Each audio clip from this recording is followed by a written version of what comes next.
All right. Empty Coke can. Check. Switch. Check. Microphone thingy filter thing that'll probably fall during the discussion. Also check. Brandon, are you there?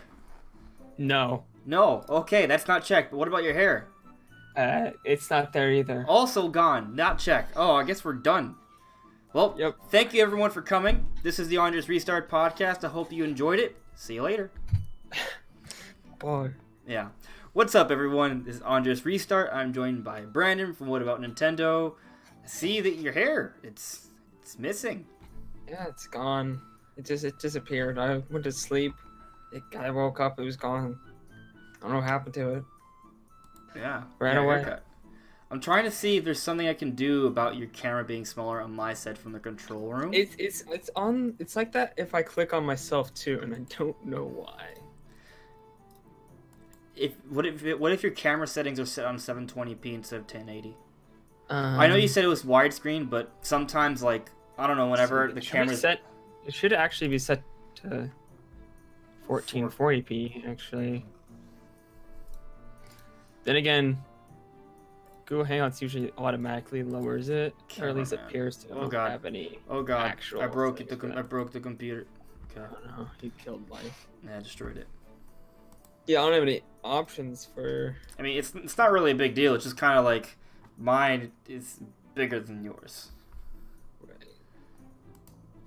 Yeah, but let's see how everyone in the chat is doing. Wolfgang 630. I saw you were here a little bit earlier. We'll get into what you said because I think it's interesting. Malo 64 was also here early.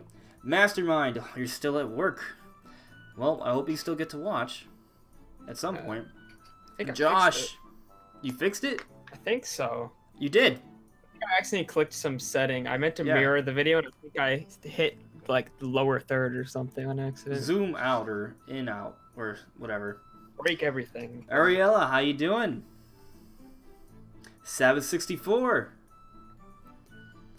Oh, we got an interesting question from Xerkif. When is the Game Awards? December 6th, the day before Super Smash Bros. Ultimate comes out.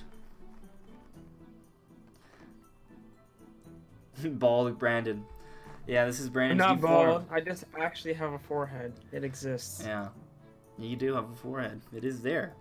So let's actually go and check out what Wolfgang said before we get things started. But for those who are new here, we talk about Nintendo every week, every Monday night, 9 p.m. Eastern time, right? The topics this week are a little smaller, but I think each of them are wholesome in and of themselves, and there's still plenty to talk about, so don't worry about it. We're going to be talking about Skyward Sword HD. We're going to be doing a bit of a retrospective on Ocarina of Time, because it was the anniversary last week. We'll be talking about not the leaks or the data mines for Smash Brothers, because I don't want to spoil anything for anyone. But we're going to speak of it. We're going to speak of it. We're going to speak of how the game came out early in Mexico, even though it wasn't supposed to. And we're going to talk about the ramifications of that and how there's a lot of YouTubers losing their channels. We're getting into a little bit of that drama just because, just drama. We're human. We like drama. It's a little fun. And then we live off of drama. We live off the drama. And then we'll be talking a bit more about Smash DLC rumors because we talk about it every week, and it's always interesting. And actually, the rumors this time, I think, will be very pleasing to a lot of people. Brandon, have you heard about it yet? I think so. I'll just tell you right now, Minecraft Steve, probably not happening. But yeah, I think I know the one you're referring to. I think I saw it in Discord or something. Yeah, we'll get to that too, guys. But Alexandria is asking, why do you guys like drama? Because we're human. I don't know. I'm just kind of, when I say we like drama, I just mean innately all humans are kind of I like appealed drama, to drama. Not related to me. I like that drama too, actually. Yeah. I don't know. It depends on the drama. I took drama classes in high school. Fun fact: I also studied theater, film, and acting in college. But I can be dramatic. But yeah. But let's actually get to the question that Wolfgang said. Or it's not even a question, just the point he brought up. He said that Spongliv keeps hinting at Metroid on Twitter. It seems like he knows it'll be at the Game Awards. Interesting point. Well, I can't really speak to what Spawnwave knows, because I don't know what he knows, right. But you know, it's within reason to think that he would have sources. I don't doubt that. Yeah, I'm fairly certain he does. Yeah. But you know, you said Metroid, you didn't specify what kind of Metroid you meant. Metroid Prime 4, Metroid Prime Trilogy, or Metroid 2D. Those are different options. I'm assuming you meant a combination of Metroid Prime 4 and Trilogy HD. I mean, Brandon, you and I have both been pretty much saying that we're going to see Metroid to some capacity at the Game Awards. Everyone's been saying that, really. You know, there's been a lot of teases for that. I mean, the picture with Reggie and Jeff Keighley, and Reggie's wearing a Metroid shirt. If you don't know the history of the Game Awards, like, that may not seem like that big of a deal, but there was a huge controversy back in, I believe, 2015, where Reggie wore a Metroid pin, and they had a big sort of interview, big reveal happening with Retro Studios, at the time known for all the Metroid Prime games, and at the time we thought that we would get a Metroid Prime game on the Wii U, and it was just Cranky Kong. So there's a lot of controversy there. So now that they're teasing it now, and also recently Reggie said that Metroid Prime 4 is well into development, and also because we believe Metroid Prime 4 is coming out probably in 2019, based off when it was shown off and all this different stuff, it makes sense for it to be finally shown off at the Game Awards. So I don't doubt that. However, and this is our segue into the topic. Of course, Brandon, you could give your 2 cents before we jump in, but Skyward Sword HD has been pretty much 100% confirmed. It's not officially confirmed, but the director of Zelda, Onuma, said, "Oh, how would you guys like to have Skyward Sword HD on Nintendo Switch?" So that's happening. And people think that could also be shown off at the Game Awards. So that kind of raises the question: well, we're going to get Metroid, we're going to get Zelda, we're going to get both. You know, there's different questions surrounding that. So I've been talking for a while, Brandon. So just have at it. Go start wherever you want. Right. Well, I mean, we've talked about the Metroid thing. I don't think our opinions have changed. So yeah, we're pretty much in agreement. We think they'll probably show off a teaser trailer, maybe you know, what we would say in Luigi's Mansion style teaser trailer for that, and then show off Trilogy HD. Then if they don't have a direct, which I'm really not feeling the direct. I mean, it's this week or bust. Like, yeah, we're gonna hear about it tomorrow, or it's not happening. Pretty much, yeah. So, yeah. As for Skyward Sword HD, this is something I've been asking for a while. So, definitely hyped about it. Do you have an exact quote? Does anybody have an exact quote? I have an article that may have it. I mean, I've like heard it like 7 times already, so I didn't think I needed to. So it was in Japanese. It was at a Zelda concert. What? Information has been spreading on his tease.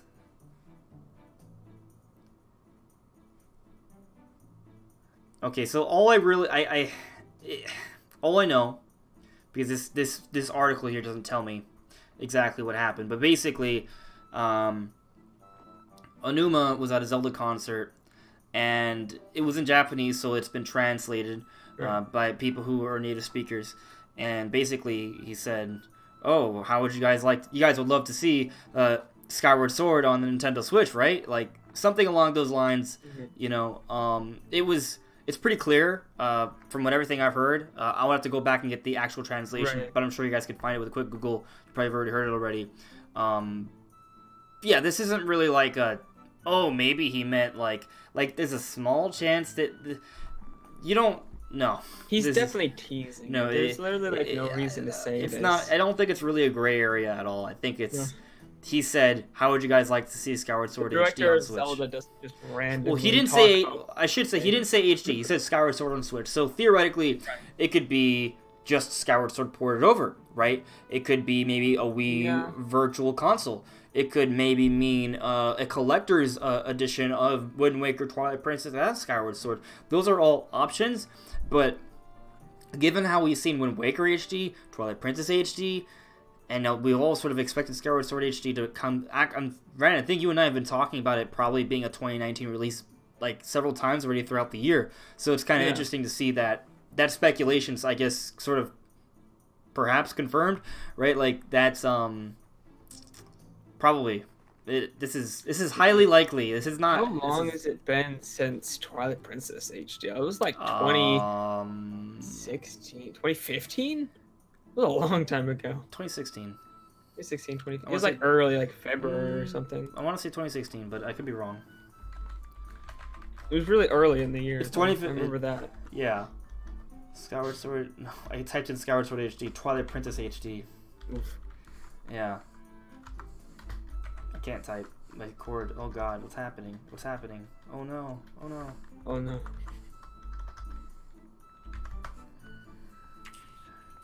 2006. It's a joke. 2006. Yeah. Yeah. It's 2016. All right. Cool. Yeah. So that's been 3 years. Yeah. That feels good. Yeah, I mean, it's going to be coming out in 2019. I imagine it's going to be an early 2019 release. Actually, Twilight Princess HD came out in March 2016, so it makes sense to sort of... March is a kind of a good time to have Skyward Sword HD come out, I think. Makes perfect sense to me. So I totally think it's happening. Like, I don't doubt this.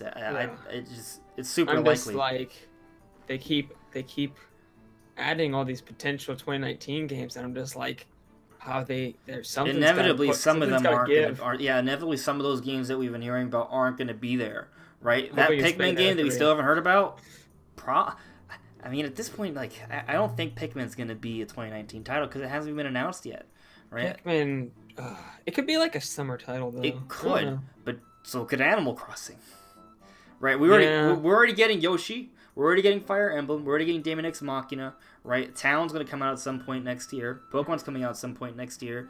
Like, and now Skyward Sword HD, like, that, it's stacking. And Town has got to be like, I would assume they want to keep that far away from Pokemon. What? So, Town.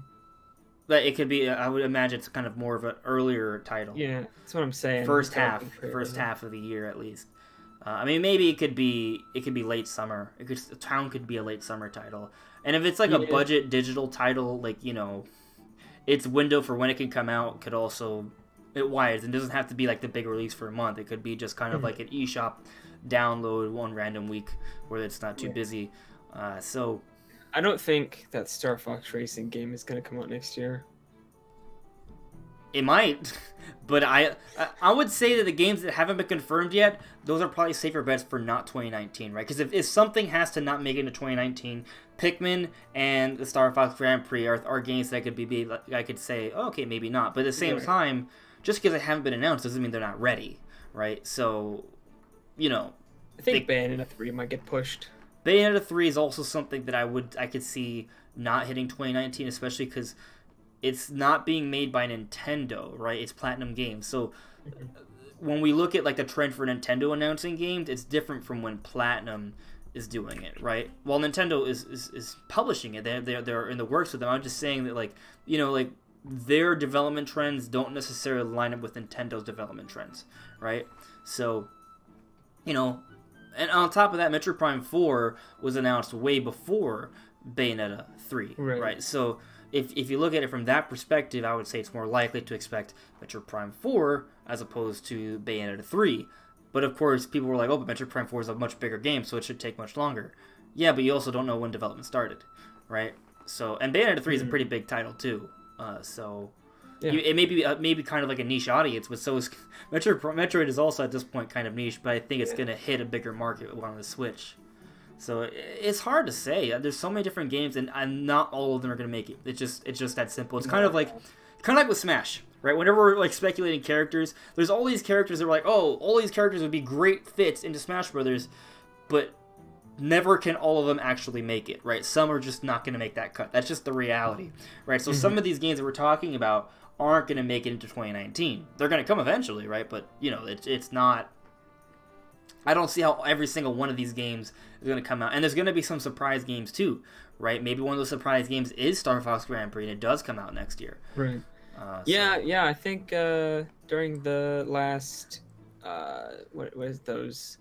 investors meetings, I think they said that I forget who, I think it was the president, said that there were 2019 games they hadn't talked about yet or something. Absolutely. I mean, it's just what Nintendo does every year. There's always going to be games there to be like, oh, we have a couple other games that you didn't know about.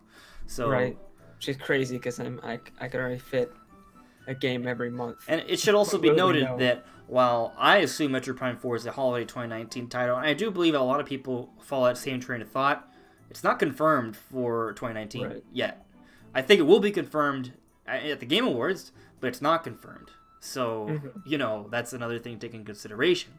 But I do think it's safe to say at this point that we're going to get Skyward Sword HD next year. Like, that's pretty damn likely at this point, I would say. Yeah, that sounds about right. And it actually, so let me ask you a question though. So did you hear about what there was a Game Informer editor who said the next Zelda game is coming sooner than we think. Did he mean Skyward Sword HD, or was he talking about something else? I don't think he meant that, because he seemed to imply a new game. I don't know. I have a quote right here. And this is what he said. I was just thinking what I should say about that. The next Zelda will probably be sooner than we think. I will talk to you guys off camera about stuff. And when asked if it is a game by the Triforce Heroes team and involves co-op, he responds, not exactly. That technically is what a Skyward Sword HD could be. Now, so let me tell you what the chat is saying, because I feel like we could really kind of go in on Skyward Sword HD. I feel like if we start talking about what we want from it or what we could see from it, I think we could go for a while. So I want to see what the chat has to say first before we move forward. Let me see. I think a few more of you guys came in, so it looks pretty lit today. Yeah, there's a lot of leaks, guys. So be careful. Casual Elixir, he says he's a total stranger. Well, welcome if you are new. I kind of feel like I've seen your name before, but welcome. Brandon, you said welcome, stranger. Vilbeard, what's up, bro?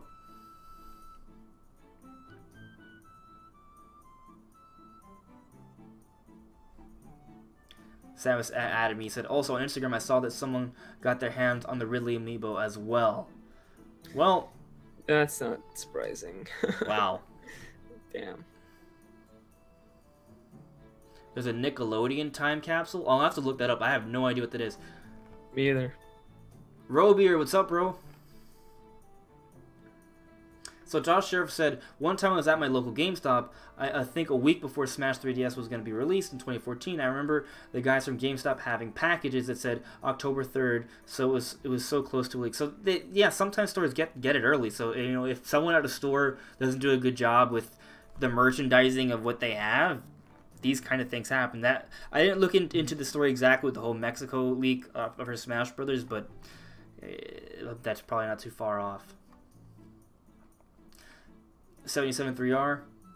Oh, yeah, maybe. A Twilight Princess. He's saying Twilight Princess, Wind Waker, and Skyward Sword all in one for $80. I'd buy it. I would buy it. Yeah, I would buy it. Especially I don't know if mass media would buy it. I don't know. I would. That would get me to buy it.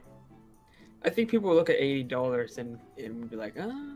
So, Sabbath Anatomy saying, people are saying the next Zelda game is a sequel to Triforce Heroes, but on Switch. I haven't heard that. I wouldn't mind it. I think the guy kind of debunked that. Right. I wonder if that's just a spin on what we just talked about from the Game Informer guys. Because he was kind of saying it's not a Triforce Heroes thing. Yeah. I would say... Then again, he could have just been covering because he didn't want to say anything. It's possible we get two different Zelda games. His answer was not very clear-cut. Right. It was just like, oh, not really. Like, what? I feel like the Game Informer guy was referencing Skyward Sword HD. I think that's something... I don't think so, honestly. I mean, he could have, but that's not how I would have referenced it. I would never have mentioned Skyward Sword HD as a new Zelda game. Because he said, or and the next that's where I think it gets really interesting. See, even though we disagree, there's something that we both recognize. I recognize what you're saying. I don't dispute that, but I wonder... What if this Skyward... God, I hate... See, I think I know where you're going. I get so excited. I love to speculate, and I don't want to, like, hype people up too much, because it's just blind speculation, you know? Listen to what I say, listen to the points I make, sure, but, you know, take it all with a grain of salt, because I'm just speculating here, but what if... I'm having fun. What if Skyward Sword isn't just going to be, like...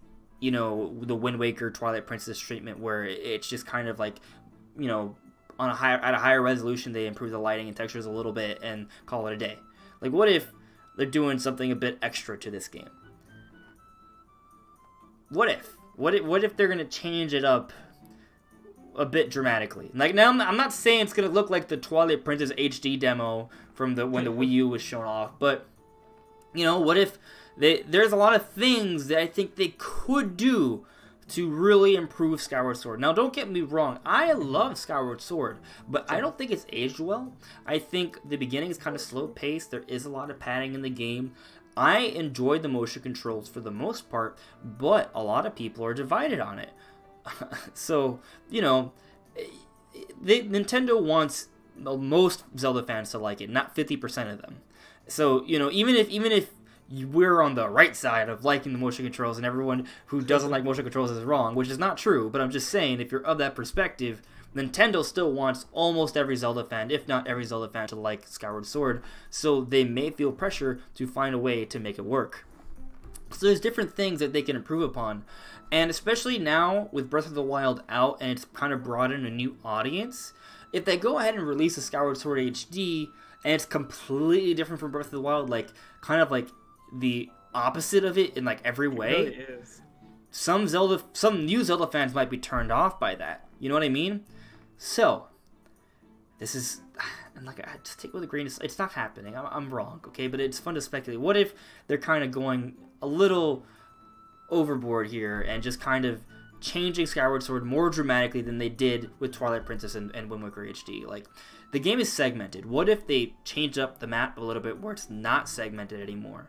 Right? What if they added a few more Breath of the Wild mechanics? What if you could do a bit of more climbing in the game? Right? What if they do kind of cut down on some of the padding in the game? Like, for example, when you go back to, I think it's Faron Woods, at one point it's flooded. Maybe they cut down on the amount of fish or songs you have to collect. Or when you have to do the special trials, they cut down on the amount of trials you have to do for that. You know, just, no, what they need to do is stop making you fight the same boss like 10 billion times. They could also change up the demise fights. Yeah, I mean the imprisoned fights. That's something else they can do. Maybe just cut out one of them. And I like the idea of them changing it up, but, you know, cutting it out would be a simpler solution. And then, you know, like, I would like it if they were to add to the Sky area, like, add some more side quests or something, because, like, yeah. I feel like they could add, I feel like it needs a little more. It needs a little bit more. And personally, I would love it if you could just, I didn't like the segmentation of the map. Like, you had the 3 provinces on the ground, and you had the sky, and you have to go through a loading screen for each one, and I didn't like that. Like, even if it starts off like that, it would be nice if you could find a way to sort of link them together and actually traverse between them. I would like that. Obviously, that requires a lot of extra development effort and sort of rethinking of how the game works. So that's why it's probably not happening. The most reasonable expectation for Skyward Sword HD, or the safest one, is that they're going to make it look pretty, kind of like the same way Wind Waker HD looks pretty, and they're going to map these motion controls to the Skywards, to the Joy-Cons, and it's only going to be playable on the console. Like, that's like the most reserved expectation, but it's kind of safe, because there are some Switch games that are only playable on the home console, right, on home console mode. Skyward Sword is designed around the motion control, so it'll be kind of hard to find a way to make it work without motion controls. I'm not saying it's impossible. I'm just simply saying that that's probably like the safest sort of expectation for this game. I wonder, since it was built on a one-stick kind of solution, if you could use the right stick to control your sword. I would love it if they were to actually give us camera control with right stick. That was missed for me. Like, one idea is, like, you know, you have a lot of extra buttons with the Switch. Remember, this was on the Wii. The Wii, you didn't have that many buttons, right? So, what if, you know, they just assign one button to horizontal swings while another is vertical, you know? Right, maybe you can combine them to do another, different. Yeah. You need to do, you basically only need 6 different angles, up and down, left and right, side to side, side to side. Here's a weird idea. That's it. Here's a weird idea. So, just visual reference. This is a Joy-Con, right? So, what if, just an idea. I don't know if they would do this. It seems like a lot of buttons to use for this mechanic. But what if they made X like an upswing, B a downswing, or yeah, B a downswing, Y a left swing, A a right swing, and when you press XA, it's a diagonal upward swing to the right. When you press YX, it's a a swing to like that, and like that way you have 8 different swings by depending which button you press. Right.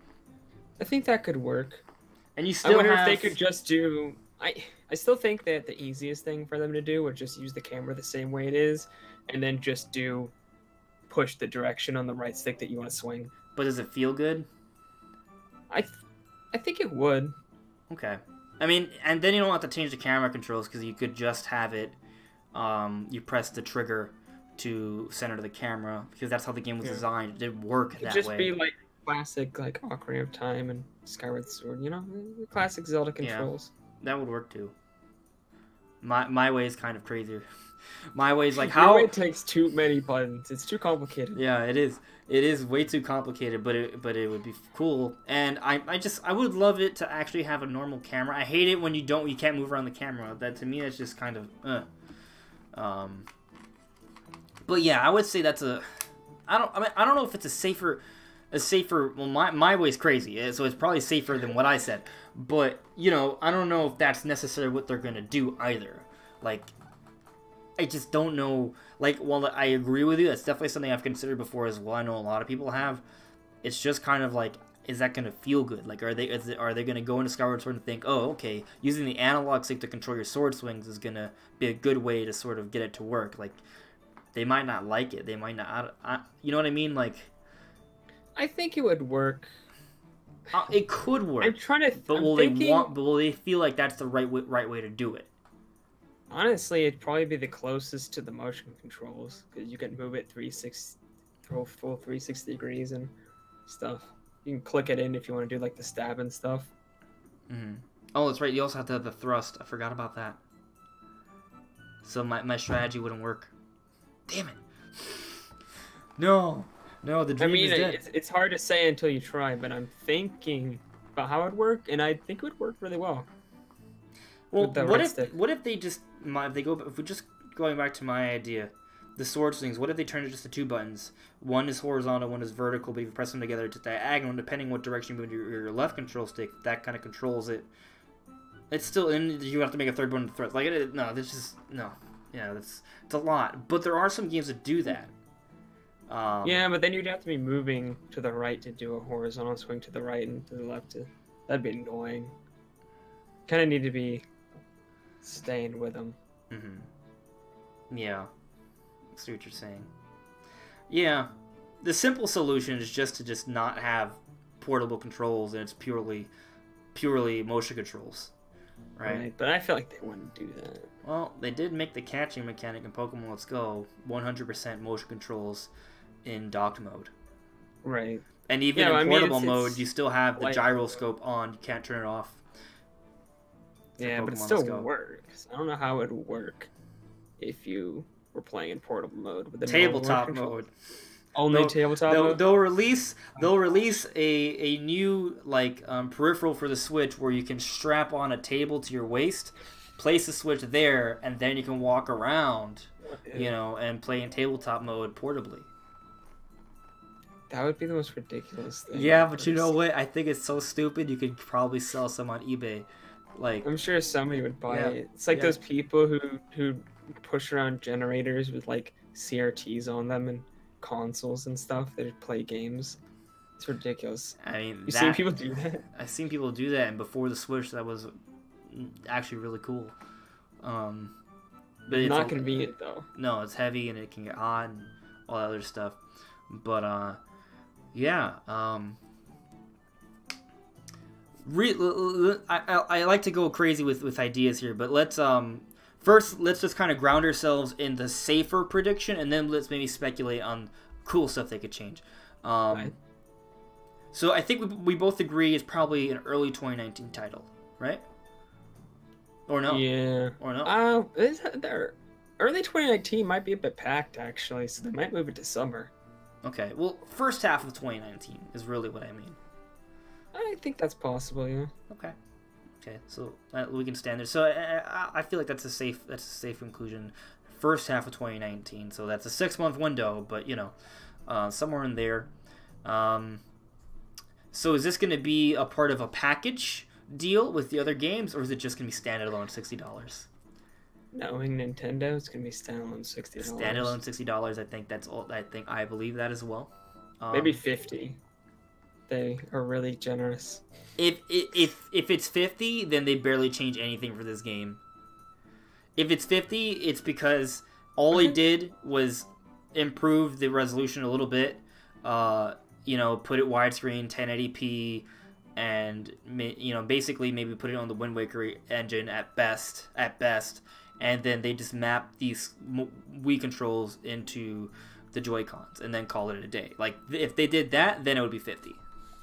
Maybe. Was Twilight Princess 50? No, it was 60. Was it? Oh, I was pretty sure it was 60. Yeah. Okay. Yeah. Probably 60. Yeah. And I mean, they added stuff to those games. They added at least a couple extra things. Not just... They'll definitely take away the feature that yells at, like, you know, when you pick up an item and you turn the game off. No. When you pick up an item and it gives you like the description, and then you turn the game off, you pick up the same item. They will optimize that for sure. They did that for Twilight Princess, so they'll definitely do it for this. Yeah, they'll definitely cut that down. But basically, they're gonna shave all the fluff that's annoying. Mm-hmm. I agree with that. I think it's gonna be $60. I think it's gonna basically be Skyward Sword in the Wind Waker HD engine, and it'll probably look better than Twilight Princess HD did because Skyward Sword base is all cell shading too. The textures are very simplistic. It looks amazing. Literally, if you just throw it into Dolphin, put it at 1080p, it already looks amazing. It does. Because the textures are so simple, they don't need to be like 4K. So I think we're pretty much in agreement. They're gonna cut down on the fluff. Map the Wii motion controls to the Joy-Cons, right? And it'll work pretty well that way. And the basic will be running in the Wind Waker HD engine, $60, first half of 2019. But where do we stand on portable mode? That's where I think there's a lot of divide between people. I am not sure how they're going to handle that. I definitely think they're going to use the right stick. I think it's just the closest that you could get to the normal controls. I think it'd work the best. I just think it's so... I feel like either A, they're putting a lot more effort into this HD remake than previous Zelda games, or B, they're not, so they're not going to bother to even create a portable mode. I think they have to. You have to be able to play it on the go. Otherwise, it defies what the Switch is, and there's no way they'll do that. Mario Party? Mario Party... 1-2 Switch? Can you not play Mario Party? Oh, yeah, you can't. No, it's motion... and you can't even use the Pro Controller. Just Joy-Cons. Yeah, they might do that then. Yeah. That would suck. But it's so easy. I feel like Mario Party is harder. I'm just trying to be, you know, reasonable here. I'm not saying that's for sure what they're gonna do, but if this is like just like a quick cash grab HD port, which I would say pretty much is what Twilight Princess was. Of course, back then the Wii U needed it, right? Like, so maybe this isn't as much of a rush job to get content out there because Nintendo has the content. This is more of a, okay, we're gonna pay homage to this game and do it right. So, but if it is kind of like a quick little HD remake port, I think there's a good chance it won't have portable mode, because in order to make it work in portable mode, you're gonna have to come up with some pretty clever control changes. Now, the analog stick might work, but in my opinion, I feel like it would probably be a little clunky. Maybe not. Maybe you're right. Maybe.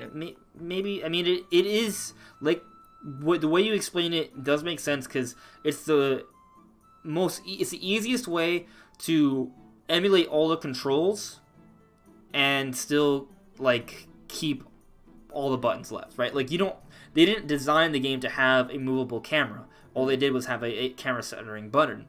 So in that way, that you don't need the right analog stick. So it makes sense for a lot of reasons. So maybe that's how they handle it. That's a possibility. You know what? I'm gonna go with you on that. I'm gonna say that that's what they'll do to make this game work in portable mode.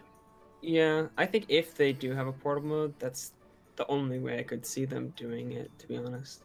But then again, there's a possibility that they may just be like, yeah, whatever. It's just not. And it'll have gyro aiming. I think that's true. Yeah, absolutely. Gyro aiming is going to be a thing. Yeah, I think they would need that in portable mode. No, I mean, I think a given is obviously in dock mode is going to be a given, but like in portable mode, even if you have it, you're using the analog stick. I think you'll still have gyro aiming. And actually, if they're going to have that feature available for portable mode, they might as well make it available in docked mode as well. Mm-hmm. And there'll probably still be gyro aiming in that way. That would probably be the best way to get people who hate motion controls to play the game. I think with the amount of people complaining about Skyward Sword's motion controls, they might put in the time to make an option for it to not use it. Right. Yeah. I think so as well. And I think, kind of going back to that, though, back when Skyward Sword came out, they had this whole agenda to really push motion controls, make it seem, like, relevant and the right way to go for Zelda.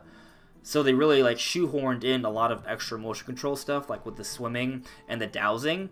I could see, like, the dowsing kind of cut down a little bit. You don't have to douse as much. And with swimming controls, they might cut out the motion controls altogether and just, use normal I forget how stick it controls. Worked, actually. How did this swimming work? From what I vaguely remember, you had to like tilt around the control with a Wii remote. That sounds annoying. Yeah. So, I think they could just put it to normal buttons. Right? And basically the only motion controls is gyro aiming and sword controls. Everything else has just kind of been like, there's no need. It's just fluff. It's just there to prove a point that's wrong, right? Because history has shown that that's not the right way to go. That's more of a secondary way to play, which is cool, but it's not the main way to play. Yeah, it's more of an assist. Right. These days. Yeah. So I think that's a reasonable expectation. Let's see what.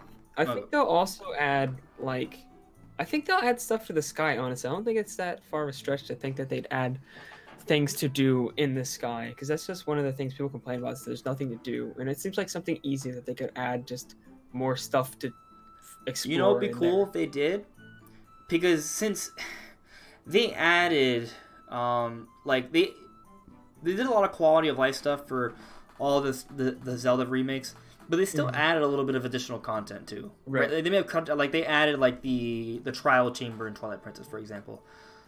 We already have a boss rush mode in Skyward Sword. So what if instead of that they offer... And hero mode's got to be available from, the get-go. Like Twilight Princess HD and Moonwalker HD, you can choose hero mode from the beginning. You don't have to beat the game to unlock that mode. But also... And actually, hero mode's a much better way to play the game because there's a lot of crafting involved with Skyward Sword, and you kind of need it. It forces you to actually need the crafting. In hero mode, which I think is a good way to play the game. But what if they introduce a Master Quest mode, so they kind of remix all the dungeons? That would get me to buy the game, because I'll be frank with you. From what we've described so far, if it's just basically Skyward Sword cutting down some of the fluff in HD, that's not enough for me for $60. For me. I'd get it for 48, so that's enough for me for 48. Isn't that is it from Amazon or from Best Buy? Best Buy. Isn't that expiring soon? That membership deal? Mine doesn't expire till next November. Okay. Well, good thing Skyward Sword is coming out probably next year, early on. Okay. But yeah, for me, I feel like I'm speaking for a lot of people, though. It's not just me. Like, I think a lot of people aren't going to feel like buying it if it's just the same game with slightly better graphics. I think you know what they should add is HD Rumble. Ooh, HD Rumble, Master Quest, Wind Waker HD mode, traditional analog control and then cutting out the fluff. There you go. It's a good package for $60. We got it. That's it. That's it. I would love if they were to add some side quests to the cloud, but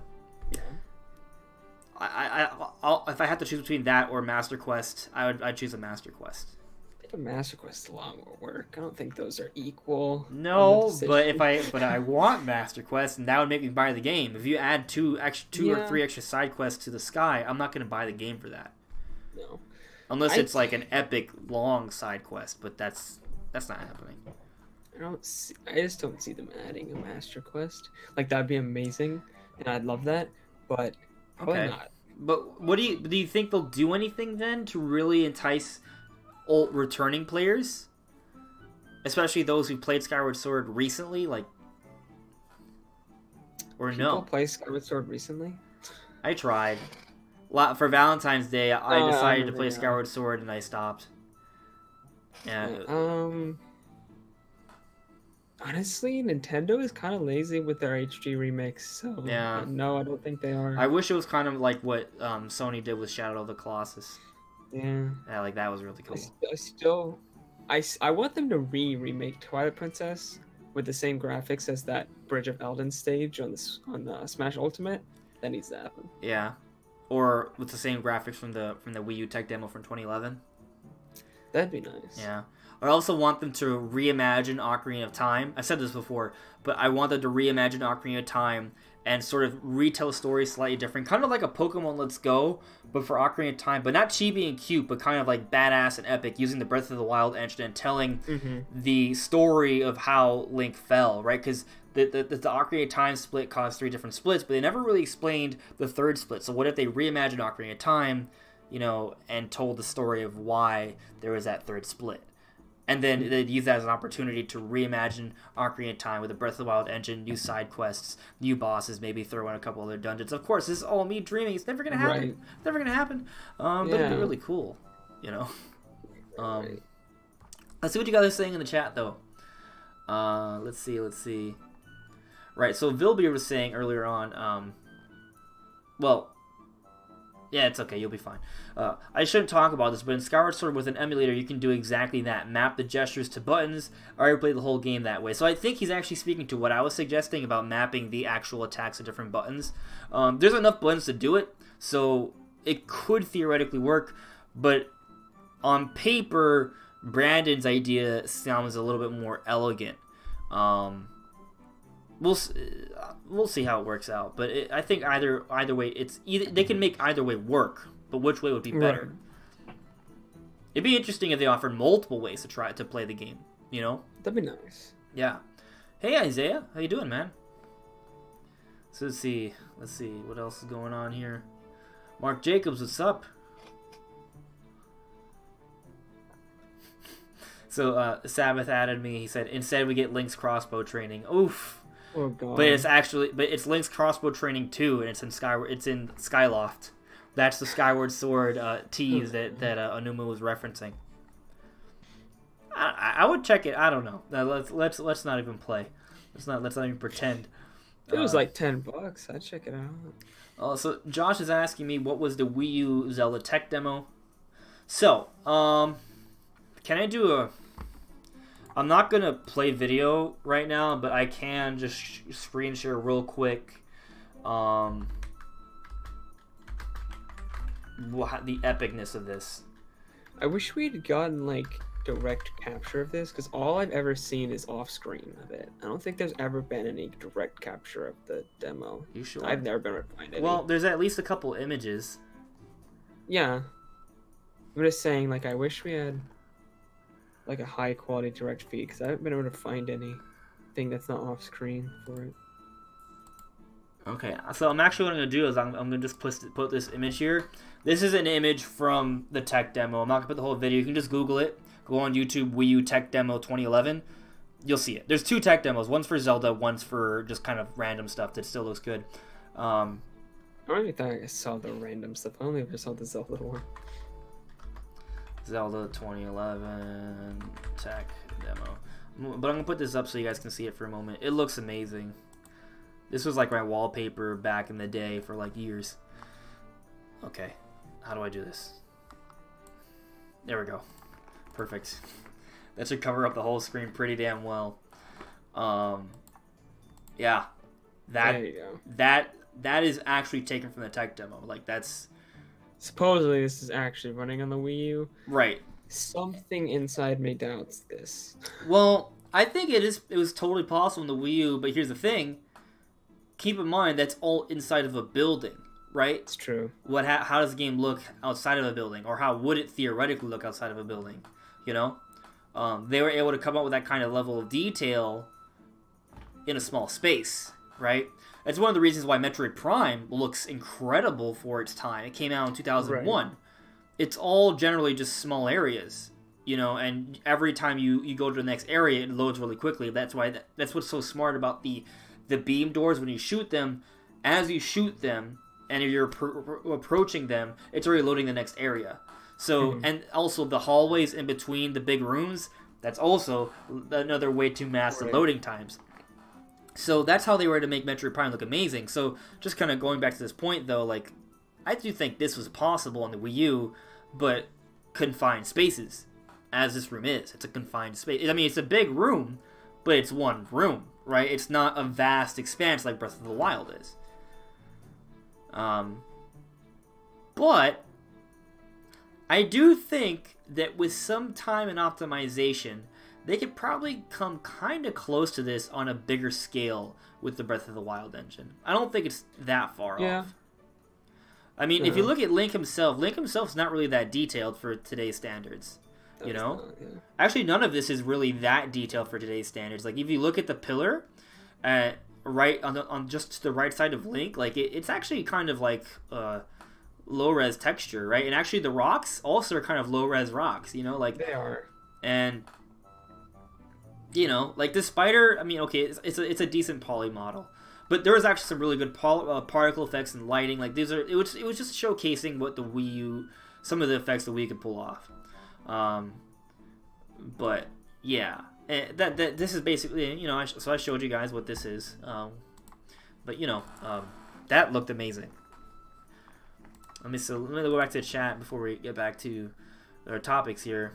So Samus asks, "What if the next Zelda game continues the Hero of Time story?" That I think I was just talking about that. Yeah, like I would love. Well, I wasn't. I was talking more about like a parallel universe, but you know. Alexandria asks, "What's the point of Link fighting a giant spider?" He's fought giant spiders. Yeah, it's just kind of games. Yeah. That's Goma. That's a form of Goma. I'm pretty sure. I think so. I'd assume that that's what they're going for, although it doesn't really look like Goma. I'd assume. Because, like, I guess it kind of looks like the one in Twilight Princess. Because they had Goma in that one. They also, the Goma in Ocarina of Time looks different. Like, it doesn't look, to me, it doesn't look like a scorpion, in a way. It's weird. And then isn't Goma also in Wind Waker? No. Are they all Goma? I don't think Goma's in Wind Waker, but yeah, I know that the Twilight Princess one is specifically called Goma. I don't remember Goma in Wind Waker. Okay. Maybe though. No, yeah, Goma and Wind Waker is a, yeah, we're talking about Goma. Goma's been a staple boss in a lot of Zelda games. Everything yeah, I forgot about that. So he's sometimes been more of a scorpion, sometimes more of a spider. He's just a recurring boss in Zelda games. So, it's just whatever he wants it to be. Yeah, it's just like in Wind Waker, it's like a like a lobster, fire lobster. Yeah. Well, I mean, just to be clear, guys, that was a tech demo. That if you Google or YouTube search Wii U 11 Zelda tech demo, you will see that was just a tech demo to show off Wii U technology. It wasn't actually a game. But it was a cool looking thing. But Link does fight a something looks similar to that in Twilight Princess. Similar. It's not exactly the same, but it's similar. Really similar. So, let's move on. Do you have any closing thoughts on Skyward Sword HD? I expected, you know, I think we kind of broke it down, right? Like $60, early 2019, well, first half 2019. Motion controls from the Wii U to the Joy-Con, but also some form of traditional controls. It is possible. Give us options with that. Cut down on the fluff. It needs the HD Rumble, because that would just be the best thing that's ever happened. Absolutely. HD Rumble will be fantastic. And do we agree that they'll add something else to the game to make it a little bit more interesting? Something. I would hope it's a Master Quest, but that is a lot to ask for. Right. I mean, they always kind of add. I definitely think, though, They could definitely add side quests for sure. I also think with how much they changed in Wind Waker, with like even how you progress through the story with like the Triforce quest being so different, I think they could like slim down a lot of the really annoying parts of the game and just cut stuff. Yeah, there's definitely fluff to cut out, and if they can replace it with like some interesting, compelling content, Master Quest, or some side quests that or both. But there I go again, just kind of like asking for a lot. Like, I mean, earlier I was saying this should be like Breath of the Wild, like, but I'm crazy. I'm crazy. I want too much. I'm insatiable. But yeah, so basically what we were saying, besides the crazy Breath of the Wild stuff, I think it's probably something along those lines. Mm-hmm. So let's move on to just Ocarina of Time in general, right? We were talking about Goma from Ocarina of Time, right? And last week it was the 20th anniversary for Ocarina of Time, one of my favorite games of all time, the highest rated game of all time on Metacritic, and the game that has kind of shaped all third-person action adventure games. Like, if you've played Grand Theft Auto, if it's third person and if it's in third person and it has Z targeting in it, that is taking something from Zelda. Like, it took inspiration from Ocarina of Time, right? Like, I was listening to the IGN podcast. Who was it? It was someone who was a direct competitor to Nintendo, and at one point they made a quote saying, I don't remember who it was, so forgive me, but they basically said, if you as a developer say that your game hasn't taken something from Mario 64 or Ocarina of Time, then you're lying. Right, and that was coming from a direct competitor to Nintendo. I don't remember exactly who it was. You can check out the IGN NVC podcast. It was one talking about 20th anniversary. They brought it up there. But it just kind of goes to show you that, like, Mario 64 and Ocarina of Time shaped the industry. Like, there are mechanics that were introduced in those games that shaped 3D games forevermore.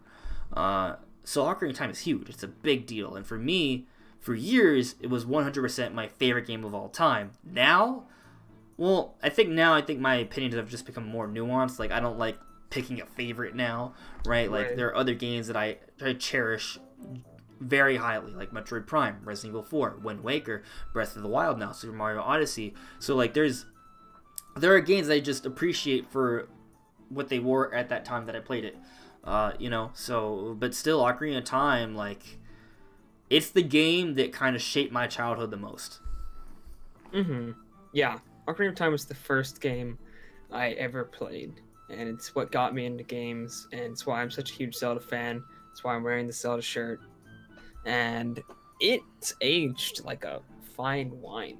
I mean, at least the 3DS version. I wouldn't play the N64 version. It still holds up, but the 3DS version definitely gives some quality of life things. But it does. Even the original version has aged really well, despite the graphics looking atrocious. But gameplay wise, it actually still plays fine. Like, you still have a really good time playing the original version.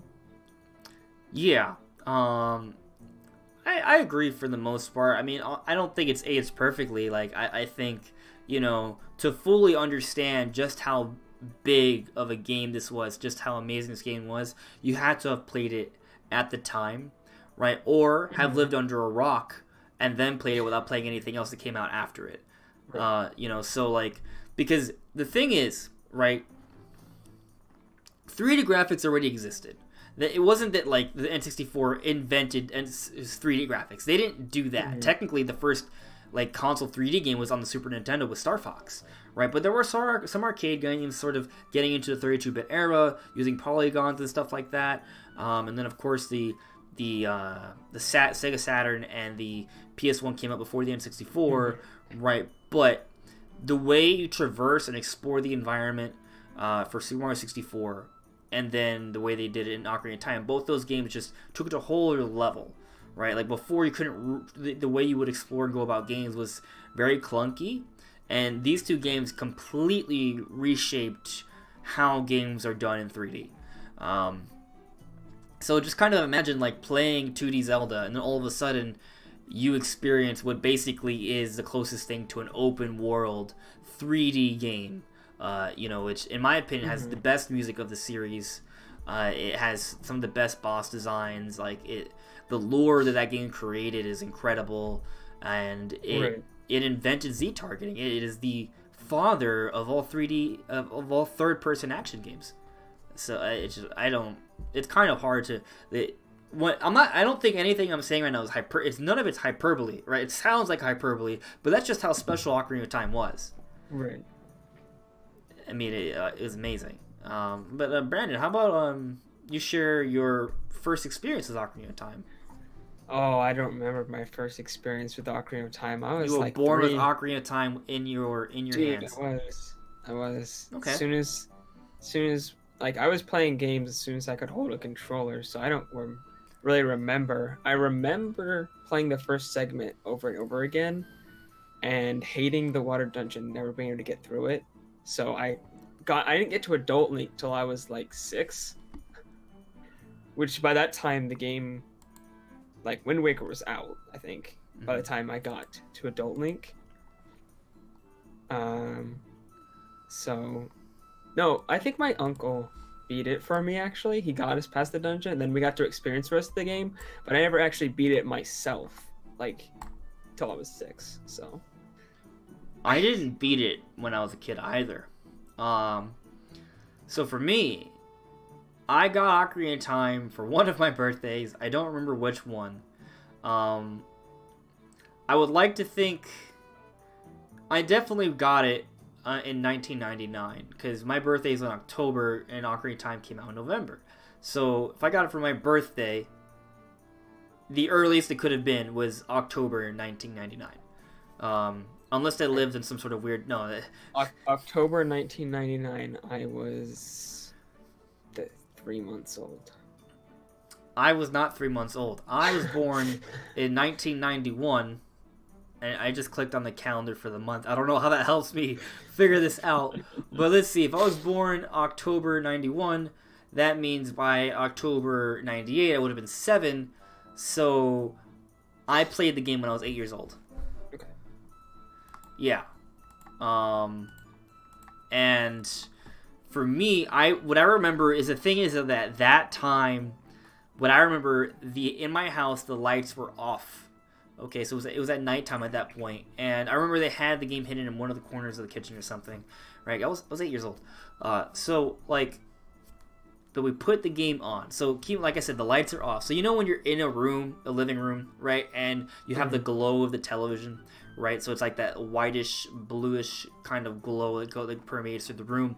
So imagine being there and then seeing the starting screen for Ocarina of Time, where it's like this very mellow but mystical sort of starting screen, right? You hear the gallop, you hear the music, and I just saw this horse and this hero with the sword and shield, like running. Like that was like for me, I was like, oh, this is like the ultimate like medieval fantasy experience, right?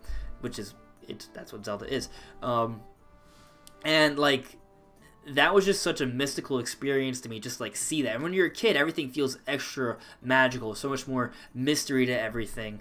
And I mean, as a kid, I struggled with the game from what I remember. Like it was hard, like, and scary. Like the decketry was terrifying. It was terrifying. What was terrifying is when you finally got to Adult Link and then zombies tried to kill you. Oh, that was a whole. And then you had to go in the well. Oh, not the well.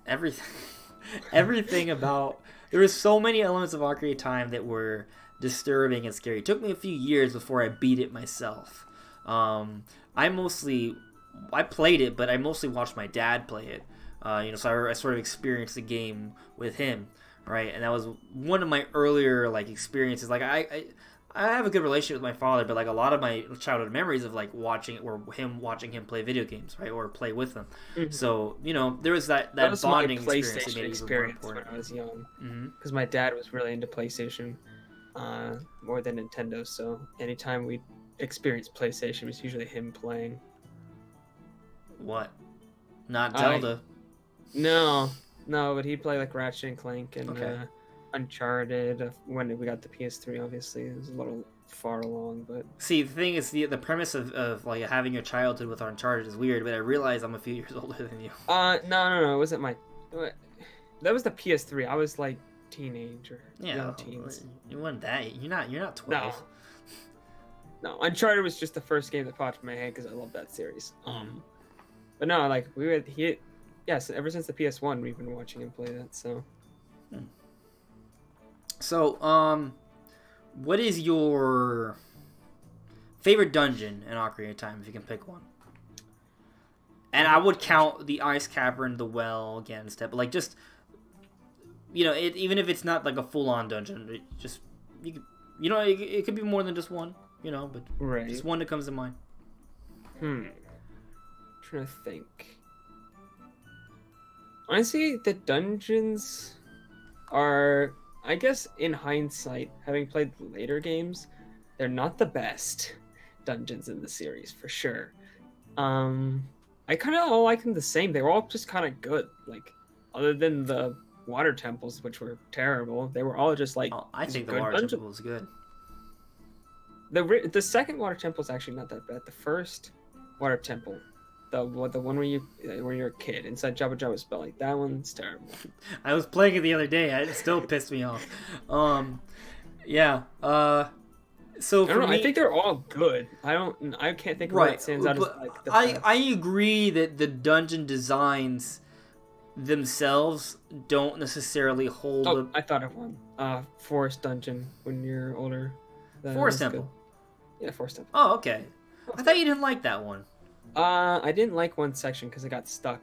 I think that was an issue with the 3DS. I always get stuck in the forest temple. Every time I go back and play the game, I always get stuck. And it's for the same reason every single time. It's that stupid wall that I don't know I can climb because it's not obvious. For me, at least. It's always this one wall where I have to go up and twist another section. And for some reason, the graphic for it is not very obvious. Okay.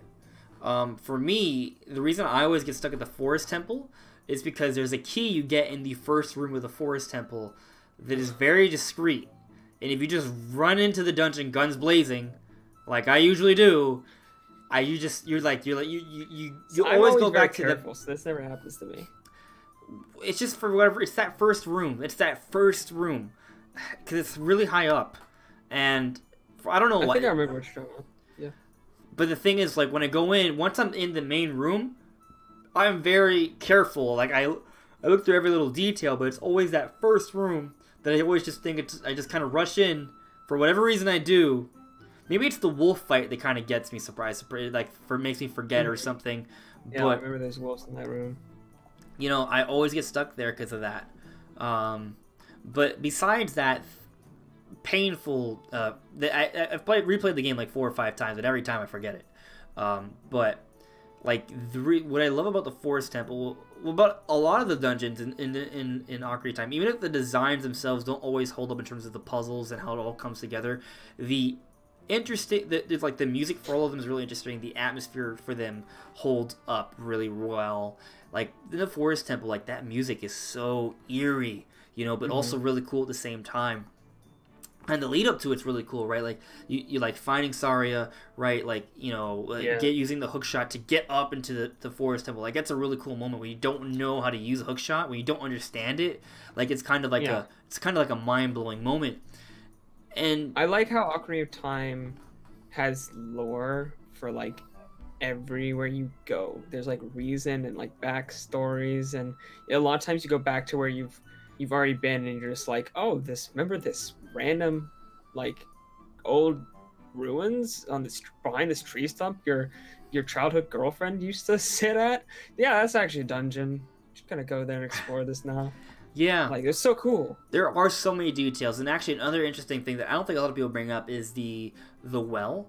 When you go into the well, there's blood and skeletons and chains everywhere. So and what's so interesting about it is not something that people talk about too much, but it's like totally referencing like a civil war, right, that happened in Hylian history, and the Sheik were a big part of that. Like it's just like this really subtle thing that, like, you know, you don't really, most people wouldn't really think much of it, but it's like just kind of like a cool little thing they have in there, right? And there's all these little things that are in there, and like even though they don't necessarily focus on the story, they somehow found a way to create a very compelling world, because there's a lot of really cool moments, like Dark Link, like Volvagia, right? Like the whole Sheik reveal, you know, like there's a lot of really cool things. It's strange because while the story isn't all that complex in the game, there's so much lore and just detail there that I feel like a lot of the later Zelda games were just like, we're going to the forest dungeon because it said a forest and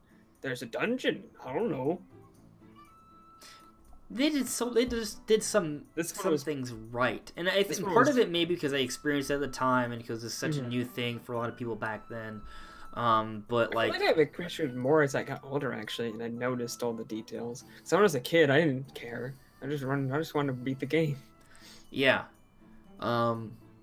It's just there's so many cool things about it. Like there's so many.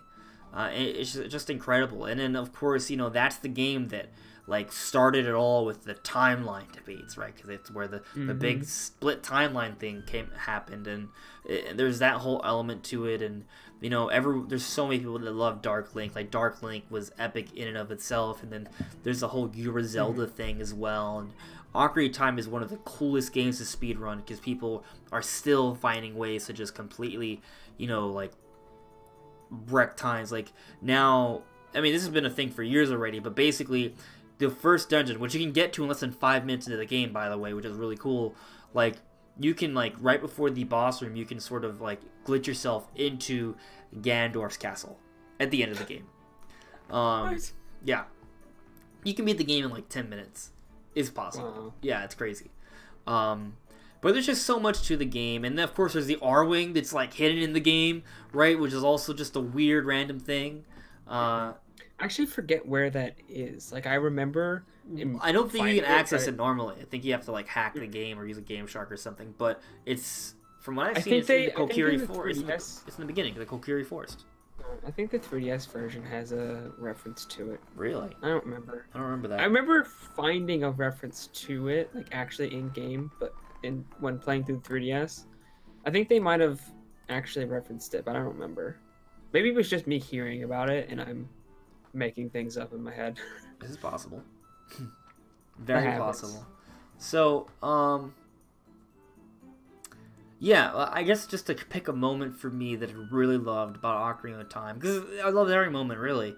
Actually, just another random cool thing, like, you beat the first 3 dungeons, you become an adult, which blows my mind altogether. Like, that was just a mind-blowing thing, but... Right. You can either do the Fire Temple or the Forest Temple. No, you have to do the Forest Temple, but then you can do either the Fire Temple or the Water Temple first. You can do them out of order, and the same thing with the Spirit and the Shadow Temple. And like that was something I didn't know for years. Like you could actually do the Water and Spirit Temple first before the Fire and Shadow Temple. I always felt like the order was, the first 3 dungeons, then Forest, Fire, Water, Shadow, Spirit, Ganon, right? But it's actually either or for Fire and Water, and either or for Spirit and Shadow, which is kind of a cool little thing, like to see that kind of openness in a Zelda game. Like a lot of Zelda games are lacking in that. A lot of the 3D ones, of course, Breath of the Wild, no, right, it's different. Yeah, it kind of gave this sense that there was a completely open world when there really wasn't. No, it's just very well crafted. Yeah, it strung you along in a very natural, organic way, which is cool. It was very cool. And of course, there were some things you could do out of order. Like I said, with the dungeon, some side quests and stuff like that. There were some optional side quests, like the whole big Goron sword thing. Like you don't have to do that at all, Or the crazy mask as well. I think it's the Mask of Truth, the Mask of whatever. I don't know. I haven't done that side quest in a long time, so. Yeah, you could also technically beat the game without the Lens of Truth. Yeah, you don't have to have it. You don't have to have it, but it makes things a lot easier. Yeah. So it's there's just so many elements to this game. We could go on about it for hours and hours and hours, but to kind of sum things up, and then we'll go to the chat and sort of talk a little bit more about it. But Ocarina of Time is just like, that is my first Zelda game, and I said it several times already, but it has shaped the industry and gaming as a whole. And if you a lot of people don't realize it, but if you're playing a 3D game, a third-person game, Ocarina of Time had played a big role in what you're doing in that game. And just to me, like, whenever I play that game, it always has like that nostalgia. The music always hits me hard. The story moments always hit me hard. And I still, to this day, I feel like it has the best atmosphere. Yeah. For best atmosphere. Well, that and Majora's Mask, right? But Ocarina of Time has the best like fantasy world that I want to live in, right? And in terms of atmosphere, And like Majora's Mask is like this weirdly weird, trippy, like other experience, but it's something really special, and I hope that in the future they can find a way to kind of get those elements that made Ocarina of Time so special. Well, I mean, there's a lot of things that make it special, but like in terms of the characters and the music and the atmosphere, and sort of transition that into a future Zelda game that kind of uses the Breath of the Wild engine to create the most interactive, explorable world we've ever had, right? Combine those together could create perhaps the best Zelda of all time. I think the cool thing about Ocarina of Time was the world felt like it was actually lived in, and it felt like things that were happening in the world directly affected everyone that lived in it, which is something that doesn't really happen in a lot of games. Like even Breath of the Wild, like nobody ever changes really throughout the entire course of the game. From when you meet them, like you could get right off the plateau, meet somebody, then beat Ganon and go talk to them again. They'd be the exact same. And actually, it's an interesting point because, and I heard other people talking about it too. But basically, like the characters in both Ocarina of Time and Majora's Mask, they make you care about the characters in those games, right? In Breath of the Wild, while there are a fair bit of side quests, you don't really care about most of the characters involved with them. Right. That's something that they kind of need to go back and like with the next Zelda game, they need to find a way to create. They had memorable characters; they were just all dead, right? Right. So they need to find a way to bring in. There were some still alive, but for the most part, the side quests weren't really geared around memorable characters. They need to find a way to do that in the next Zelda game, I think, because that was something that really special about both Ocarina of Time and Majora's Mask. The characters in Breath of the Wild literally do not care about what's happening. They just like it. Do they not notice? Like it feels like they don't even know what's happening. Like they're just like living life like nothing was wrong. A bit. I understand what you're saying. I mean, you still have some that are out in the field and you can say them, which is all cool. Like I love all those mechanics. Don't get me wrong, but their characters themselves weren't memorable, right? I want memorable characters. I want people with names that you're gonna remember. Like in Ocarina of Time, you could see a random person live like. Is Tingle in the game? Tingle? No. There's I'm sure there's a reference somewhere. Was it Majora's Mask Tingle's first game? Yep. Yeah. So anything else you want to add in terms of our great love for Ocarina of Time before we check the chat and then move on? No, I just think they should Super HD reimagine that game because that'd be amazing. Yes. Throw in the supposed wind and earth temples that were going to be added in the Euro Zelda with the Breath of the Wild engine and the fantasy realism of the 2011 tech demo and just tell the third timeline story that happened in Ocarina of Time. Like that would just be incredible. Honestly, the Gerudo Valley stage in Smash looks exactly how I would picture like Ocarina of Time if it was made today. And that's the awesome thing about Smash, and that's actually almost a really good transition for Smash. Almost because we have to stop and talk to the awesome people in the chat. Yeah, let's see what you guys are saying. Let me see. So a few things being said here, but Josh is saying let's a lot of you guys are born between 1999 and 2001. I see. Yes, Sabbath. I was born the year the Super Nintendo was released. That was the golden era, apparently. That was my first video game memory, though. My dad playing Super Nintendo. So, my first personal game system was the N64. Yeah. Even though I was probably too young, I should have had the GameCube. So Josh said, being born the year the GameCube came out was a big hit for Nintendo because that's when Luigi's Mansion and Mario Kart Double Dash and Mario Sunshine came out. Yeah, that'd be cool year to be born in. Yeah, within that like 2-year period, it was a lot. And the Metroid Prime and Mario Sunshine came out the same holiday season. I got the GameCube in the Christmas of 2002. I got Metroid Prime and Super Mario Sunshine. That was fantastic. See, my parents always bought everything like late, so like I got the N64 when I was young, but it was like a year or two before the GameCube came out. So we didn't get the GameCube till like 2-3 years after that was out. The Wii, we didn't get that till like 2 years after that was out. The Wii U, we didn't get that till 2 years after. Finally, Switch, I was like, I'm getting this day one, boys. So First time fully engrossed into a particular generation. Okay. Yeah. The Nintendo Wii was the first time I was in day one. That was the first time I was in day one. The Nintendo DS, I was in the first couple months. My dad, actually, when he was young, really wanted a Game Boy. So when the DS came out, he was like, I'm buying all of my children DSs. So he bought 4 DSs in 1 year. Holy crap. Yeah. Everyone who was old enough got a DS. That's so cool. Yeah. You actually played multiplayer on the DS then. Yeah, we did. Yeah, that's awesome. For me, the Nintendo Wii. So at the time, my dad was a manager at a Target store. So we knew the store. We still got tickets and waited in line like everyone else. But we were all waiting. That was the day Twilight Princess came out. And the hype train going to Twilight Princess was insane. I've never seen... That was... In terms of the hype buildup for a game, Twilight Princess was the most hyped game. I was never been more hyped for a particular game ever in my life. Just so sad that it happened to be Twilight Princess. The ambition that you had to be alive at that time, bro. Like it was to be around at that time, to be paying attention to the media for that. That was my problem. I wasn't paying attention. Because I was totally old enough to have been on that hype cycle. I just didn't know anything was happening.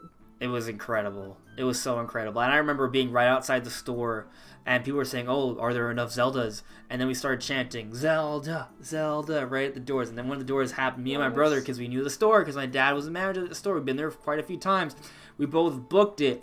And there was like 50, 60, maybe 100 people running behind us. We got there first. We destroyed everyone else. And we got the Nintendo Wii, we got a couple controllers, we got Twilight Princess and Excite Truck, and of course the Wii came with Wii Sports. So that was a pretty good starting package, and my God. I actually played Twilight Princess on the GameCube, so I experienced it the non-weird inverted Wii way. There's nothing wrong with Wii way. What's wrong with you? It's perfect. It's not... The pointer controls are great. There's no reason the HD version uses the GameCube Pointer controls are great. I think it was also in widescreen, and the motion controls are actually fun to use. So, but in terms of it being mirrored, that is interesting because the thing is, because I played it in the mirrored way, I did not notice how much it resembled the original Ocarina of Time map. So that's one nod that I didn't pick up on because I played the Wii version. But otherwise, I think it's the better version. But anyway, that was a magical experience. I think it was 16 by 9 instead of 4 by 3. Yeah. And again, I didn't have a 16 by 9 TV for a long time. So I was fortunate to have one, actually, so it was pretty cool for me. My parents had one, but I didn't. Yeah.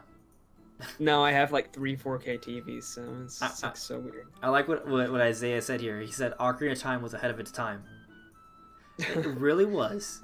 It really was. It shaped its time. It shaped the future. Time travel of its own. Yeah, it changed the future. Created a better future. So, but let's move on. And let's talk about the Smash leaks. Now, we're not going to spoil anything that we've heard. Don't worry about that. But we are going to talk about how the game's been leaked. And when it first happened for me, I didn't think it was a big deal. Like, I was just like, okay, whatever. This happens. But, like, then it became a thing where people got the game. They ripped the game. They put out ROMs. And there are apparently YouTube channels streaming the entire game. And showing off everything, and having have ROMs for available for download so people can rip the game, right, and play it on their computers or something. Right. And on top of that, and this part's kind of like the more normal thing. The game got data mined. That happens like a lot. And people data mine the game, and I still think there's gonna be some surprises. Despite seeing the data mine for the most part, I didn't look at the cutscenes or anything like that, but I saw the names and the files.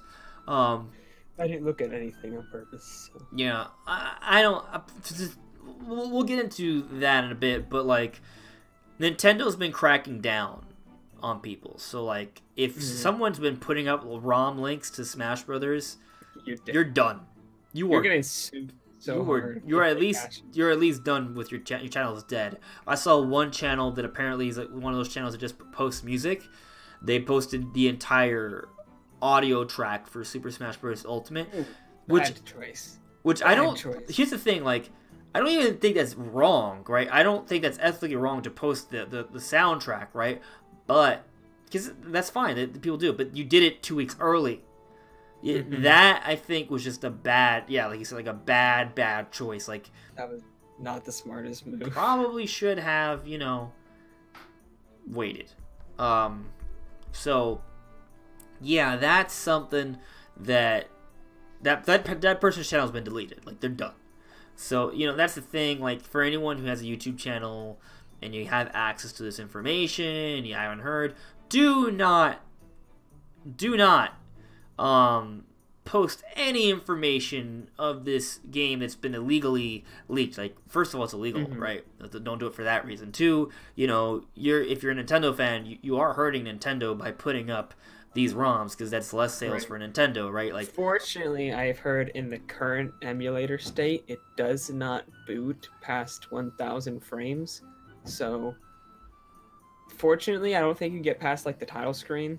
I heard people are streaming the game, so I assume that they kind of. Well, I think those are people who actually have it, like because apparently in Mexico the copies were. Yeah, like the people who actually own the game are streaming it. But I think from what I've heard, the emulator doesn't work very well.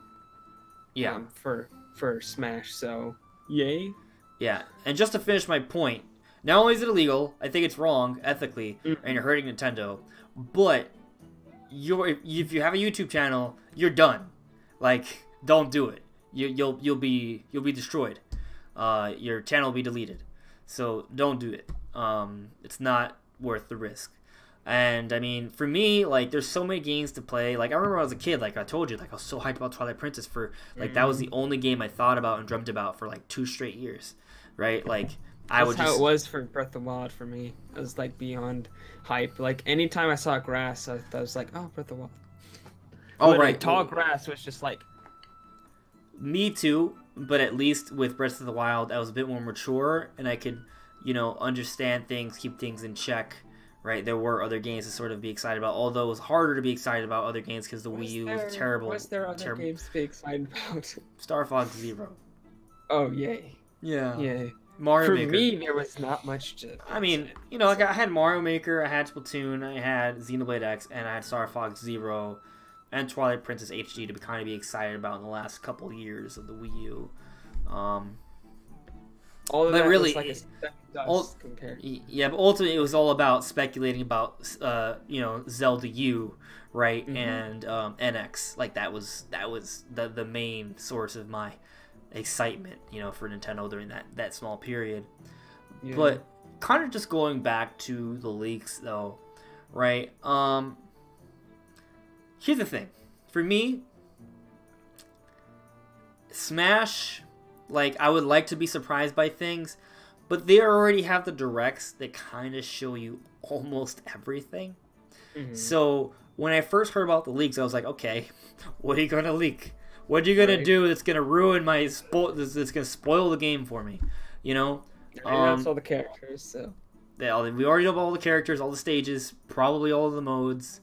Like, it's just kind of one of those things where, like, how much you're really spoiling. But at the same time, like, I'm hearing more and more about about Spirits Mode and how it's working with World of Light. It's kind of making me more and more excited for the game, how it's all coming together. I think a lot of people who aren't excited about Spirits just haven't really... I think if they play it, they'll see it. Like, at first I was like, okay, this is neat. But as I've seen more on it, when people talk about it, like, the way it sort of complements Smash Brothers and creates these different, like, event, like, battle situations, and each one's like an homage to a different game. You can see how it relates to a different scenario from a different character from a different franchise, and it mixes up the actual gameplay, but it sticks to the Smash gameplay, right? It's like, it's basically endless.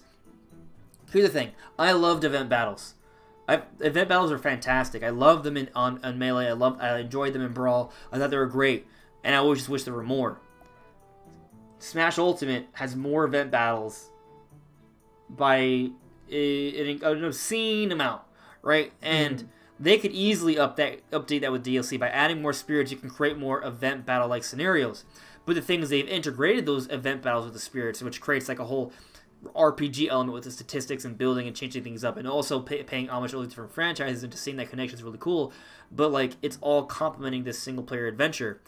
And for me, that's really special because Smash is like, I need single player. I need single player. Like, I'm a single player. Yep. Right.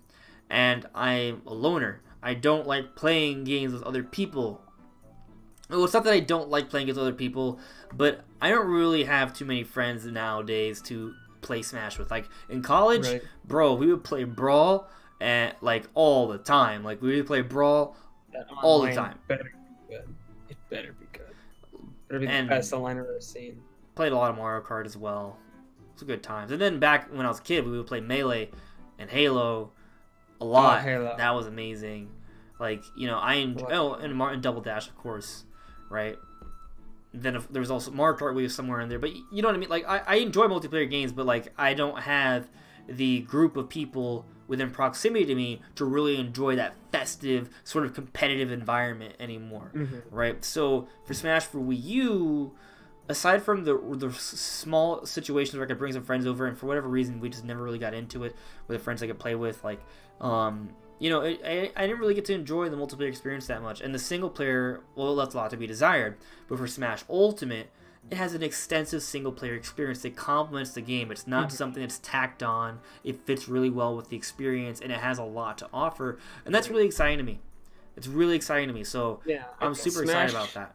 Smash Wii U felt very by the numbers in the way it handled everything. It really did. Yeah. And now the Smash Ultimate's just like so creative, and it just has all this crazy stuff in it, and just so much content that's unique and feels fresh and fun, and not like Smash Wii U felt like stale. It was like the most basic ways you could add content, and it was lacking a lot of features that made Smash like really fun. I felt like I liked the fighting engine. Like, I thought that was really solid, but I just didn't like the mode supporting it. Yeah. The Smash Ultimate has all kinds of modes. I do wish they had target break and home run contest. And I'm not gonna. There's nothing's confirmed, and I'm not gonna. I don't want to. I'm saying this because I feel like it's okay, but there is some information suggesting that maybe we might see home run contest or target break. I don't know if it's in the game or if it'll be added as DLC. I'm not going to go into the data mining stuff, but I've seen some information that gives me hope that we might see that at some point. So maybe it's there, but from what we've seen, it's not yet. I don't know. But hopefully it's there. That is something that I kind of feel like should be there, because if it's like a Smash that celebrates the history of Smash Brothers, home run contest and target break have always kind of been a big part of that, in my opinion. So, you know, I'm not asking for all the other extra stuff, you know, but like those two modes have kind of always been there, right? They did kind of scrap target break in Smash Wii U, but kind of scrap, more like they kind of put it in, like it was kind of there. Like, not really at all. It was targets. What was it? Blast a target or something? It was Angry Birds. I can't believe they could put Angry Birds in Smash Bros. Like, no. I can't believe they did that. But, it's an atrocity. They were probably just thinking of, like, a fun way to mix up home run contest and throw in targets in some way, because the thing is, designing different target stages for every character is a lot. And that's another thing for Smash Ultimate. It does even more now. So, you know, that's why I'm kind of hoping that maybe they add it as DLC, so they have more time to work on that. But we'll see how things pan out. We don't know. I do have some hope for those modes, because like I don't want to spoil anything, but I've heard some subtle things that give me hope. It doesn't confirm anything, but it gives me hope. So, you know, aside from that, though, everything about Smash Ultimate seems special. The graphics are amazing. There's so much music. There's so many stages, and even though there's not as many new stages added, there are so many stages from the 3DS and Melee that have been completely reworked, and that's really cool to me. Like, even the ones from Wii U have gotten a lot of upgrades. They've been upgraded a little bit. They're not as noticeable as the 3DS and Melee versions, but you know. Well, I mean Twilight Princess, Bridge of Eldon's. No, yeah, that one. That one's pretty damn noticeable. That is true. But that's from Brawl, technically. Yeah. But there's, which is kind of another thing with the Wii U one, is they kind of just ported things to it and never upgraded it. Like they kind of just slapped it in there without. I did like the N64 stages in Smash Wii U that they brought. Mm-hmm. Like they added like some additional textures and lighting, made it a lot sharper. That's pretty much what they're doing again here with the N64 stages. Yeah, they're going for the more retro look, for that nostalgia. But they clean it up really nicely at the same time. They make it pop and more vibrant, but still maintaining the original look. It's almost kind of like, it's almost kind of like the original designs, but if they were made for a more powerful system at the time, you know, as they were envisioned, without the drawbacks of the N64. So it's pretty cool to see that. And then Spirit Mode seems amazing, like I said, because it's like endless event battles. In each event battle has some sort of interesting mix-up. Not only does it change around your stats for your character, but it also it's like a different scenario every single time. And you can collect them, which is also kind of fun to collect them, and you can level them up, and they offer stats. Like, and it all combines into this RPG-like experience in World of Light, which has some cutscenes. We have heard it's not going to be that many cutscenes, right? It's a lot less than we had in Brawl, but there are some from what we've seen. They're pretty good, so you know there's that. And then you know in terms of the Smash itself, the core essence of it, like there's the fighters that they added. Although it's a little bit less than I anticipated, the ones they added are really good. Like they're all really solid choices. They're really good choices. A lot of them are really unique, and then you know they added a fair bit of items and stuff, and the different modes that they've sort of thrown on top of that, like the Smash meter, the 3-on-3 and 5v5 mode. Yeah, the Squad Strike. Squad Strike, yeah. And then they got that mode where everyone picks a character and it kind of Smashdown. Smashdown is really cool as well. And then they got Stage Morph. Stage Morph, awesome. Yeah. Stage Morph. I kind of wish you could do more than just 2 stages, but it's still really cool. The thing is, I've seen some gameplay for Smash for that, and I kind of wish they would not reset the timer on each stage. So what I mean is that you always do the beginning of each stage. So for example, the Halberd stage for Kirby, you know, the one on the Meta Knight ship. The gameplay I've seen, you never actually land on the ship, because the beginning of it, you start from you launch, you do the launching sequence, but because of stage switch, it doesn't get to the Halberd ship, so I don't know if you can kind of customize that like at what point does it switch over, because it kind of annoyed me that every time I saw them go back to the Halberd stage, they're starting back from the launching point and never actually got to the actual on the ship part where there's the grapples that are trying to jump at you and stuff. So that's kind of... I hope there's a way to adjust that timer. If not, it's kind of a minor inconvenience. Most stages it doesn't really matter.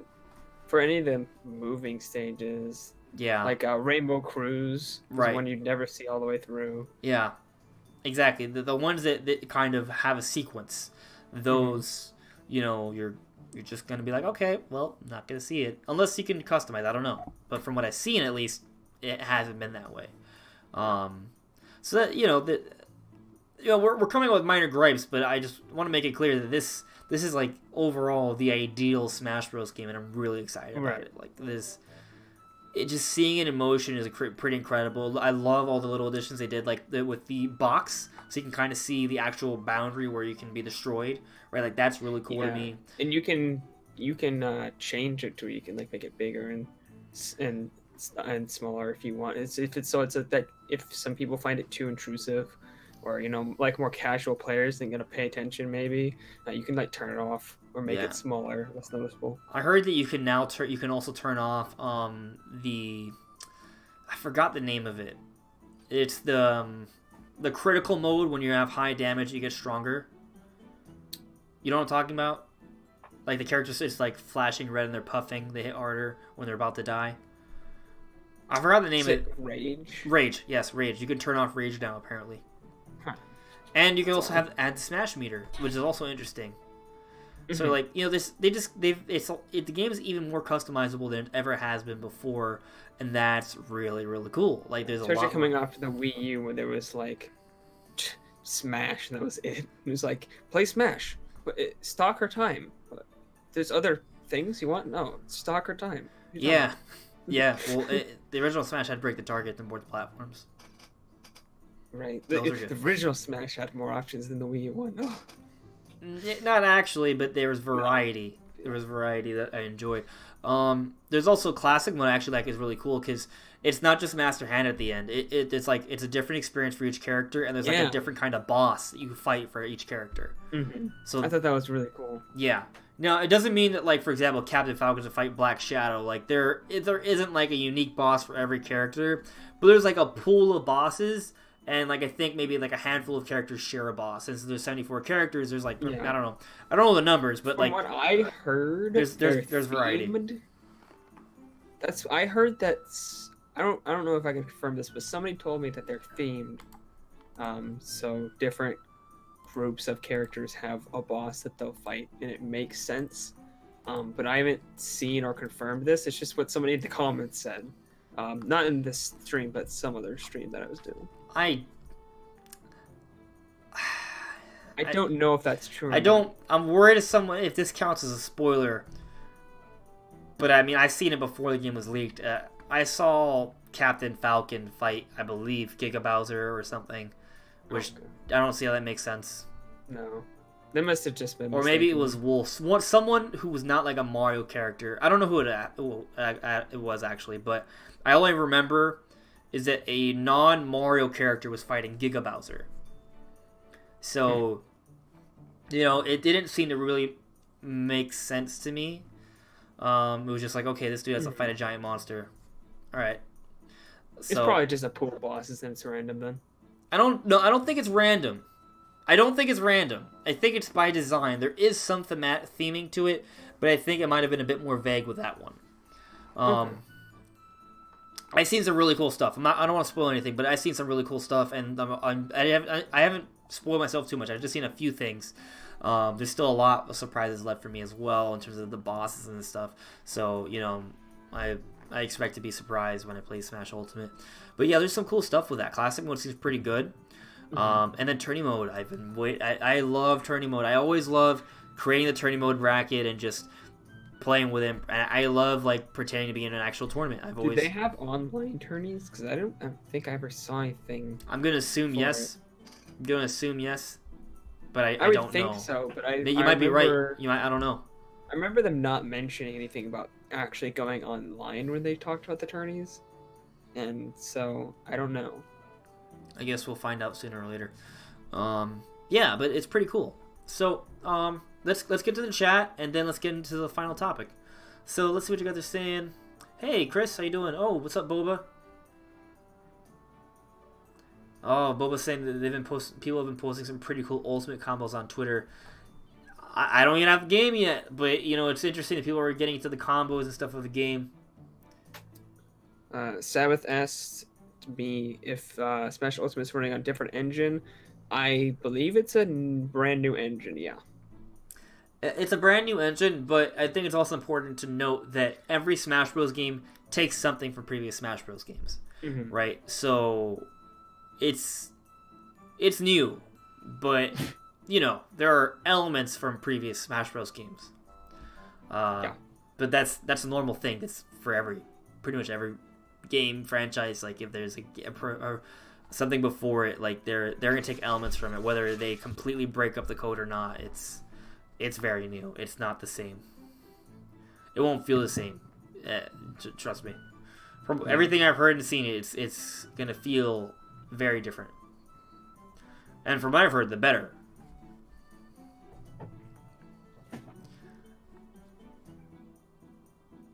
Yeah, Josh. I'm pretty happy with it too. Smash Ultimate does seem to be very fast-paced.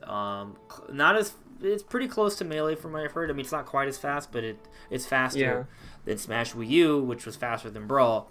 You know, so that's really cool. I love how it seems like the launch rates have been sped up a lot. That's really cool. That's for sure. Yeah. It's like super fast to get to where you're getting launched to. They mentioned that back at like E3. Mm-hmm. We've been on that for a while. Yeah. Also, Boba's saying that there's a good amount of bosses, more than he was expecting. I hope I haven't seen every boss, but from what I've heard, there's a fairly good amount of them. So yeah, it's I love that they have these bosses and they're integrating them into classic mode and the World of Light mode. So that's all really cool to me. So yeah, I'm pretty happy about it. I mean, you know, I can't wait to get my hands on this game and really. I haven't played it yet. I haven't played it yet. I've just seen it and heard about it. Yeah. And I'm gonna play it for the first time on December 7th, and it's gonna be great. So I can't wait. But we're still talking about Smash, but we're moving on more onto this DLC rumor territory. So basically, I don't have it verbatim saved in my head. I don't have the article up there. But basically, Vergeben, if you guys have been following the rumor territory, people have been believing him because he's gotten everything right. Almost. And he's been saying for a while that there'd be Minecraft content. Not specifying what, but there'd be Minecraft content. However, he was leading us to believe there'd be a character because he said he was backing up this other guy. I forgot his name. Senju Hitagi. I think I pretty much got that right, actually. But this other guy supposedly has sources, and he was saying there'd be a Grand Blue Fantasy character, maybe a Dragon Quest character from what I remember, definitely Minecraft Steve, and then, you know, that's kind of been like a weird little situation, and people haven't liked that. I don't like the idea of Minecraft Steve as a Smash character. I don't think it's a good fit. I understand it's a very popular franchise, so from a corporate perspective, it may make sense to put him in Smash Brothers. But here's the thing. Stealth, I don't know if you guys have heard about Stealth. He's on Twitter. And he's someone who has some inside sources, right? And he's not someone who gets caught up in the whole rumor league territory. He's just someone who has connections with the industry, right? And he was saying, you know, I don't really think... He was saying, the whole rumor thing, that there shouldn't be too much knowledge on DLC characters because very few people actually know about it yet. Which I thought was really interesting. And then a few days later, what do we get? We get Vergeben and Senju Hitagi saying everything they've been hearing now is all fake. It's all wrong. That they were all misled. So, like I said, at least with Vergeben, he got Incineroar right, he got Ken right, he got Isabelle right, he got almost he hasn't got anything wrong. There were just a couple things he didn't say. But most things he said everything he said has come true except for two things: Minecraft content and his Square Enix rep. Now he's basically saying that maybe it's a Minecraft boss. And I'll tell you this, from what we've seen of the data, I'm not saying what's in it, but I am going to say that the data mine leak, from what I've seen, does not include Minecraft content at all. So maybe it's DLC. Maybe. Basically, the whole reason people were believing Minecraft Steve could be in Smash Brothers, there's no reason anymore. They said, no, there's no Steve character. It's all wrong.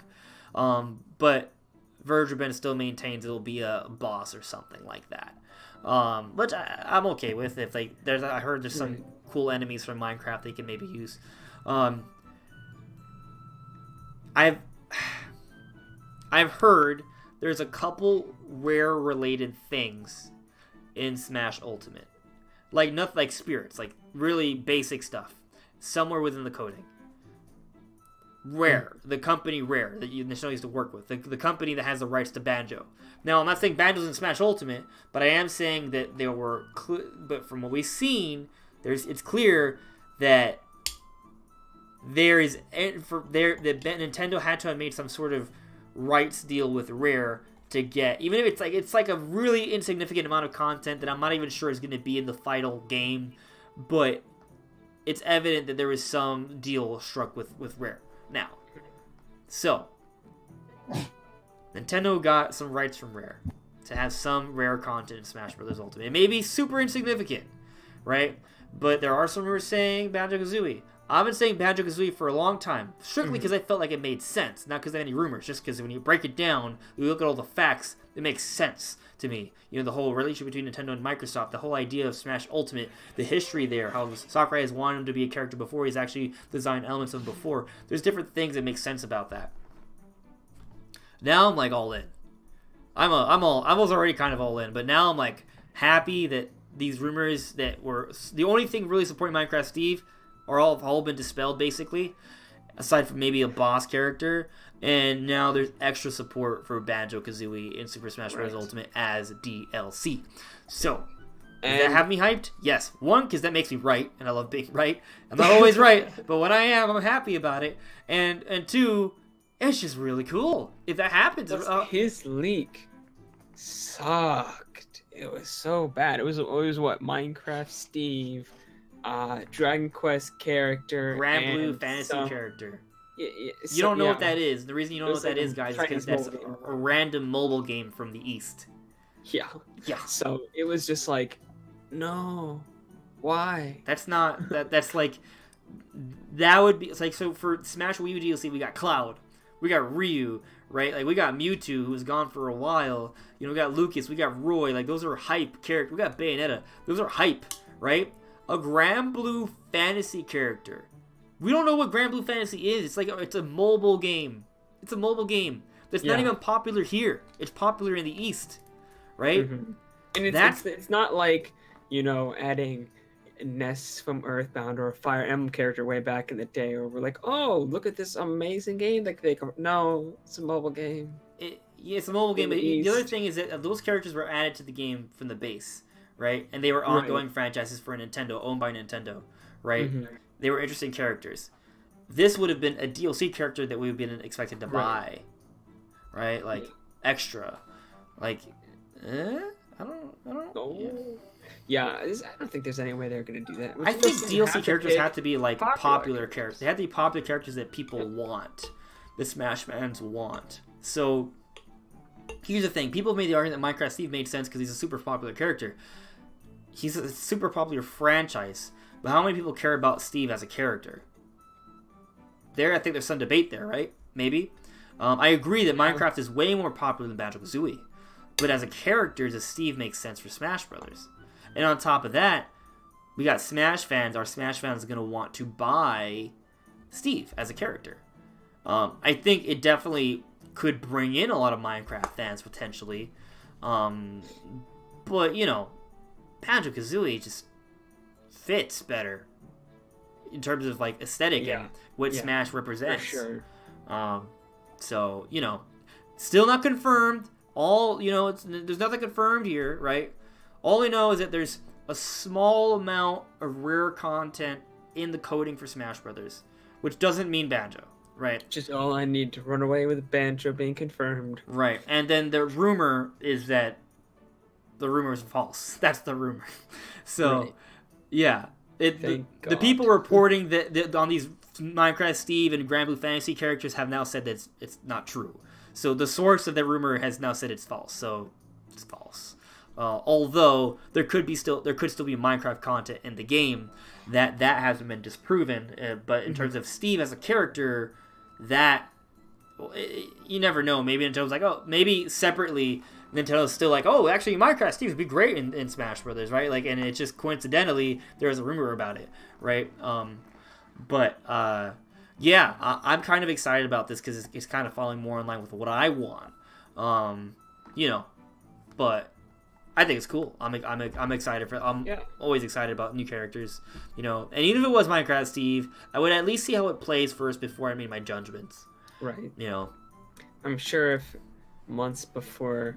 I'm sure if, like, you know, August or September, you told me Piranha Plant was going to be playable, I would have cried. I would have been upset. I would have been like, are you for real? No, we're not getting Banjo, we're getting a Piranha Plant. I would have been so upset. Oh, you know what also pissed me off, actually? And this might happen. If we get a Fire Emblem Three Houses character and we don't get Rex and Pyra. That would bother me. It would bother me because we have so many Fire Emblem characters already. It's not that I wouldn't necessarily be against another Fire Emblem character, because if the character is unique and fun, that's fine.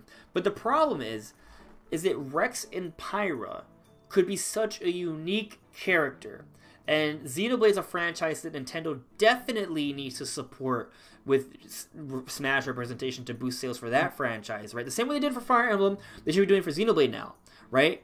Especially now they're starting to really starting to build up an audience. It's in the top 10 best-selling Switch games. Yeah, just so crazy. It would really upset me if they said, oh, Rex and Pyra aren't in the game because we planned Smash beforehand, and then they go ahead and they add a Three Houses character, a game that hasn't even come out yet. Of course, by the time the game comes out, that's probably around the time the character will come out for DLC, if it's happening. But I'm just saying, man, there's only one Xenoblade character. It's a franchise that Nintendo wants to support. The franchise with a focus on great characters. So, like, it should have character. It has a lot of characters that would be good for Smash because the characters are kind of the focus. I didn't buy Corrin for Smash Wii U, not because I didn't want it, just because I figured that with all the NX talk back then in 2015, I was like, oh, well, it's probably going to come. They're probably going to be a system with Smash not too long from now, so I'll just wait. 3 years later, here we are. But I thought Corrin was a really cool character. It was a Final Fire Emblem character as DLC, and it was supposed to... What was it? It was supposed to kind of boost awareness for a Fire Emblem game that was coming out around that time. What was it, Fates or something? Was it Fates? It had to be Fates. But it was a cool character because it was like a hybrid dragon human with water power. Like, that's cool. With like a lance. Like, that's all cool. That's unique. That's a very different character. I think that's cool. And maybe they could pull some weird character from Three Houses too and make it really cool. But I'm just saying, you have a character that's extremely popular that Sakurai has brought up before. Like, I'm not saying I need to have Rex and Pyra in the game. I really want it, but I'm just saying, like, if they add a Three Houses character instead of Rex and Pyra, I feel like that'll just be a really bad move. But then again, maybe it'll make Nintendo so much money with Fire Emblem sales that it is actually a smart move. Because Xenoblade has already come out. So maybe from their perspective, adding a Xenoblade character won't help sales. I just don't like the idea of Smash just them adding characters for marketing purposes only. Like, that's just like, ew. No. Yeah. And from what Sakurai said, Nintendo picked a characters, and Sakurai said, okay, these are ones we can do. So for me, I interpreted that as Nintendo picked a pool of characters, and then Sakurai was like, okay, these are the ones that'll work. That's how I interpreted it. Right. So that's how I interpreted it as well. I can't even. Are there other people interpreting it different ways? Because that's, I think, the general consensus. Maybe. Well, here's the thing. So from the perspective of it being a pool of characters, let's say Nintendo suggested like 12 characters, and Sakurai's like, okay, these 5, they're cool. We're putting them in, right? Mm-hmm. Like, if it's like that, I have more hope for these DLC characters, right? But if it's like, okay, Nintendo picked like 7 characters that are all very like corporate choices, like a Three Houses character, a Minecraft character, characters Honestly, that are, and Nintendo then Sakurai's just like picking any of them. Just let Sakurai pick them. Well, for real. That's the fear, but at the same time, Nintendo also appeals to the fans. Like, if they're not, Nintendo does fan service. Nintendo does that. Mm-hmm. So, the premise that Nintendo would just pick these super corporate move characters and not really have any characters that the fans really want, I'm a little iffy on, because the thing is, like, yes, that's my doorbell. Sounds like you're in a hotel. Yeah, it's not. I'm not. But it just kind of weird. I think it's weird that they would do that. The doorbell just threw me off my train of thought. Let's just change subject, sort of. What? Another thing that we've sort of seen is that there's not very much Square Enix content in the game. It seems like Square Enix is being very, very tight about the content they put in the game. But we have seen proof of, aside from Cloud, of Super Mario RPG content in the game. Not character. What the hell, man? Shut up, Joe. Oh, now the dog's barking. Okay, whatever. So the only forms of there's 2 franchises that are represented from Square Enix from what we've seen in Super Smash Bros. Ultimate: Super Mario RPG and Square Enix. I mean, and Final Fantasy VII, right? So. Right. Final Fantasy VII is so synonymous with Square Enix to me that it's like the names are interchangeable. But so bearing that in mind, what if the only reasonable character from Square is actually Geno? Because it's the only other franchise from Square Enix that Nintendo has the rights to currently in Smash Brothers. Honestly, Gino just feels like it's gonna happen. I don't know. It feels like it's likely. I feel like I'm feeling a little bit more too now. Yeah. yeah. Yeah. Knowing that especially, I think getting I mean you already pretty much if you have the rights for other characters in that game, you probably have easy to get the rights for that specific character. So I mean, feel like if there's already an kind of knows avatar the and a game. spirit of Gino and Mallow from some RPG in there, they already have the rights, you know. And there's the Me outfit from Wii U as well. Like they had the rights for that. So if they already have the rights for that, they might as well go with that. You know, And especially because they're amongst the Smash fans, that's a wanted character, right? And Sakurai wants it as well. So I don't think it's crazy. I know a lot of people make the argument, oh, he's just not a relevant character, but I mean, what a lot of irrelevant characters. Smash. What does relevancy really mean? Like King K. Rool, not relevant, but Game and Watch, hell no. No, but he was like the WTF character, you know. And Piranha Plant was like the WTF character this time around. So, there's tons of characters that are not. People would also say that Ridley's not relevant, right? Because Metroid's not relevant. Oof. Yeah, it hurts. It hurts. Ow. So, you know, but here we have Ridley and King K. Rool, you know. And then Simon Belmont, like, Castlevania is losing relevancy as well. You know, and Simon Belmont's from an old Castlevania game. So I'm just saying, like, the relevancy point I don't think takes too much away from Gino because there's other aspects that are going really well for him. He's a unique character. Sakurai wants him. They already have the rights to him. Aside from Cloud, he's the only that's the only franchise they have the rights from Mario RPG. At one point, he wanted to make him a character already, right? There was a me outfit for him. There's a lot of things going for Gino. It's not just, and there's demand for it. Like he is one of the higher up characters in this, you know, Smash Balls and stuff. Like it's not just a random thing. Like there's several reasons to think that he has a shot. So yeah, with all this information that's coming out, like I made some predictions, and my predictions were Rayman, Gino, Banjo, Dixie Kong, and Elma instead of Rex and Pyra because of the way they showed off the Mii outfit. But I'm feeling pretty strong about Banjo, Gino, and Rayman up to this point. Like I think those three, for whatever reason, stand a pretty good shot still. Dixie and Elma, like I don't know. Those are just, I feel like they need to have some Nintendo characters, and those those would be good to have. But it also could be anyone. It could be a whole bunch of other characters. Dixie, I don't know if people would want to pay for Dixie Kong. You know, people paid for Lucas. Yeah, Lucas is cooler. Whoa.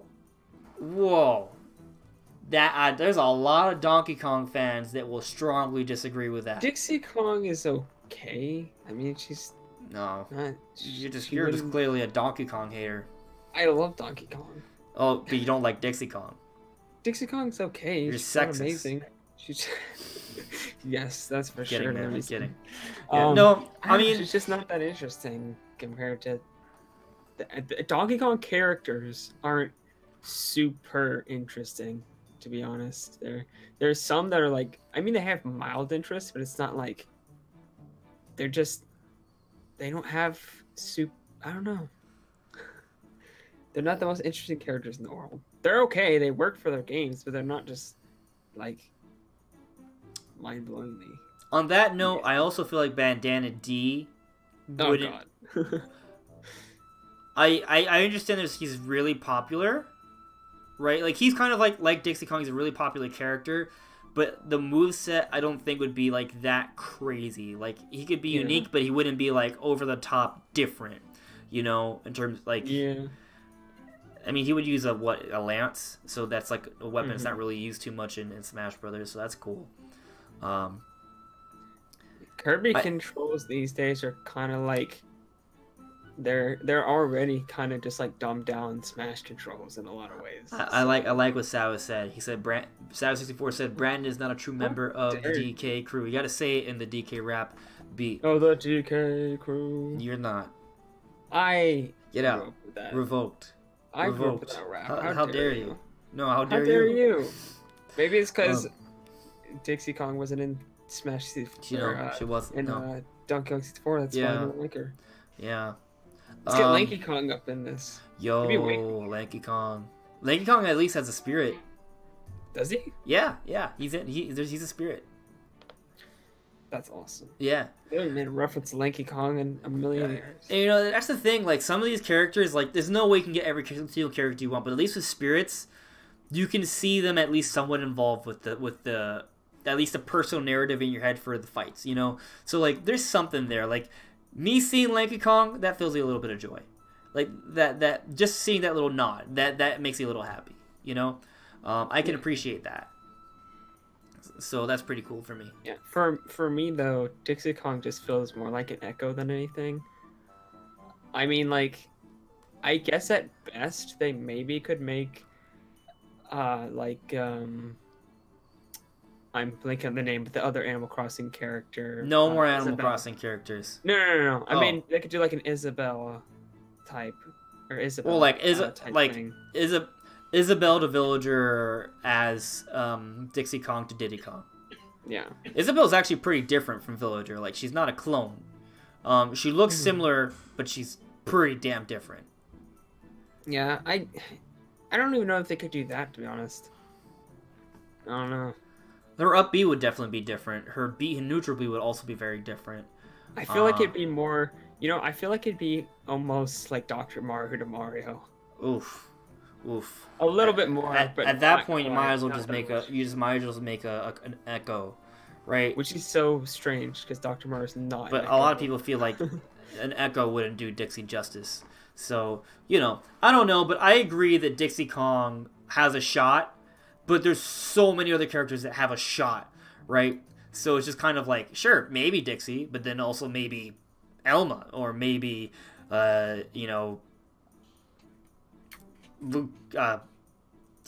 lots of Nintendo characters. I just can't think of any. Maybe Lanky Kong, right? Maybe Dr. Egad. Yeah, maybe Dr. Egad. Yeah, that'd be interesting, right? Especially like maybe he can go ham with Flood and the Poltergust. Like, that'd be cool. Maybe another Koopaling. I don't know. Maybe Thwomp. Thwomp. Yes. Yeah. Maybe Pauline, Pauline. No.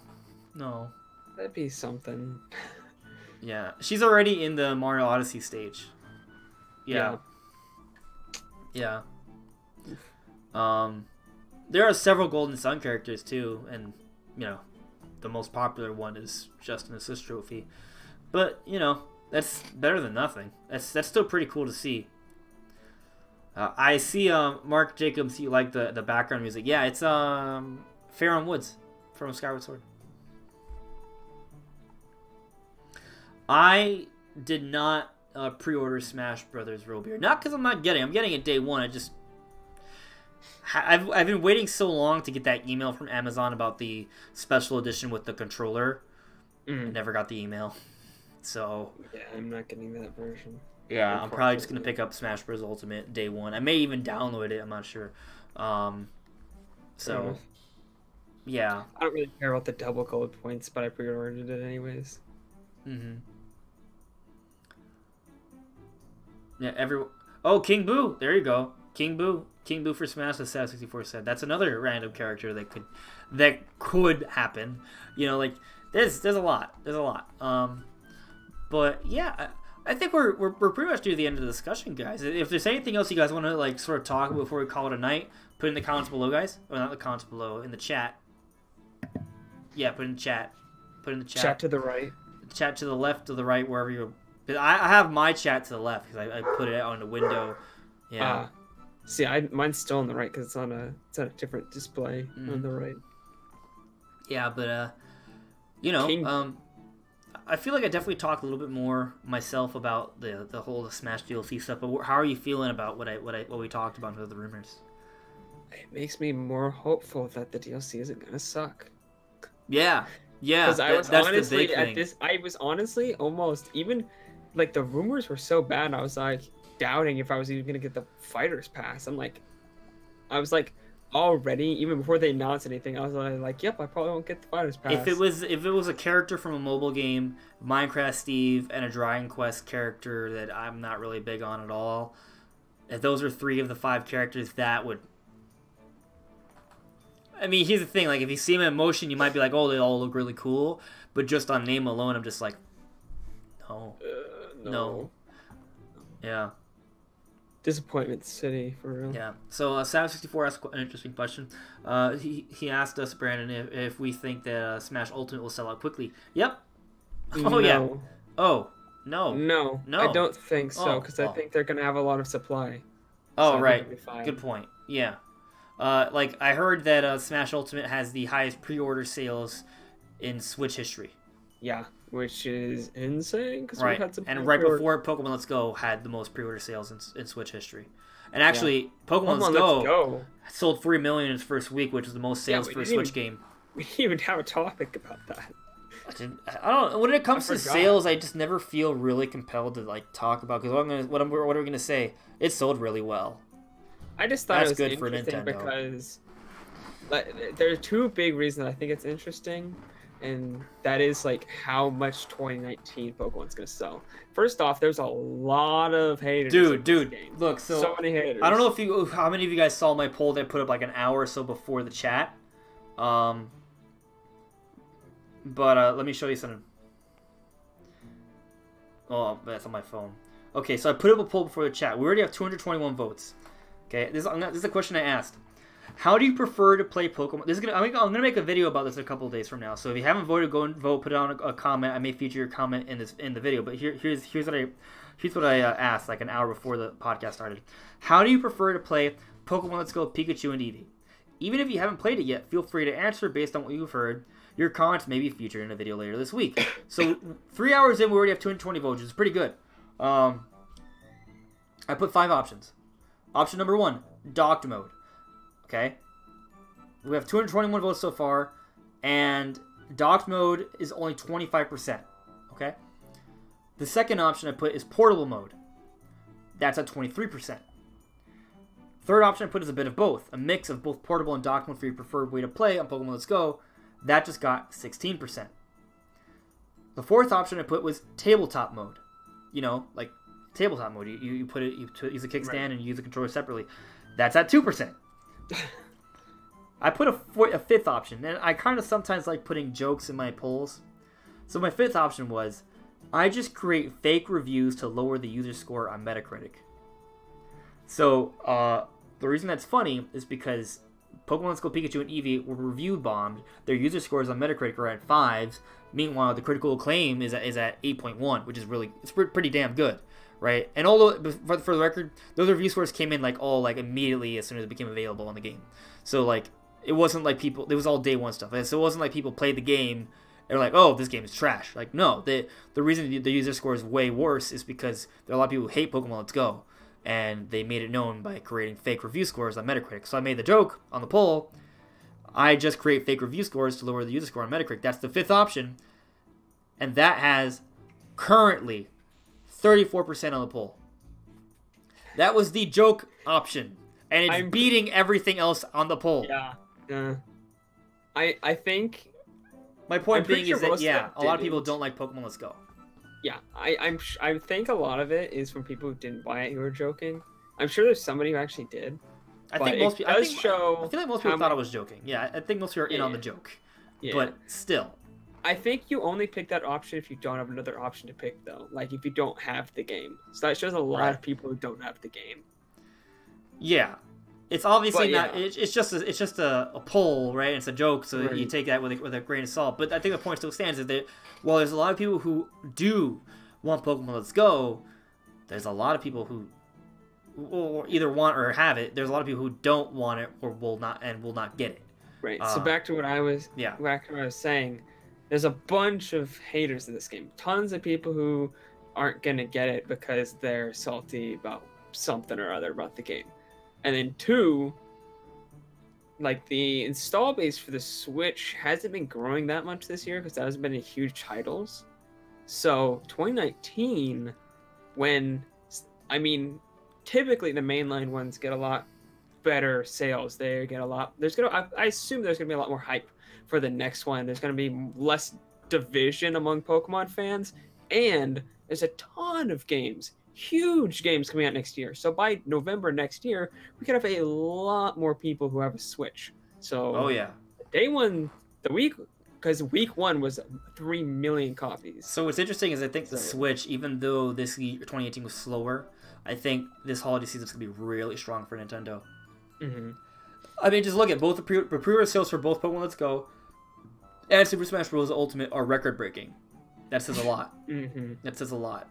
And also, Nintendo did a great job of creating the system that already has a lot of good games.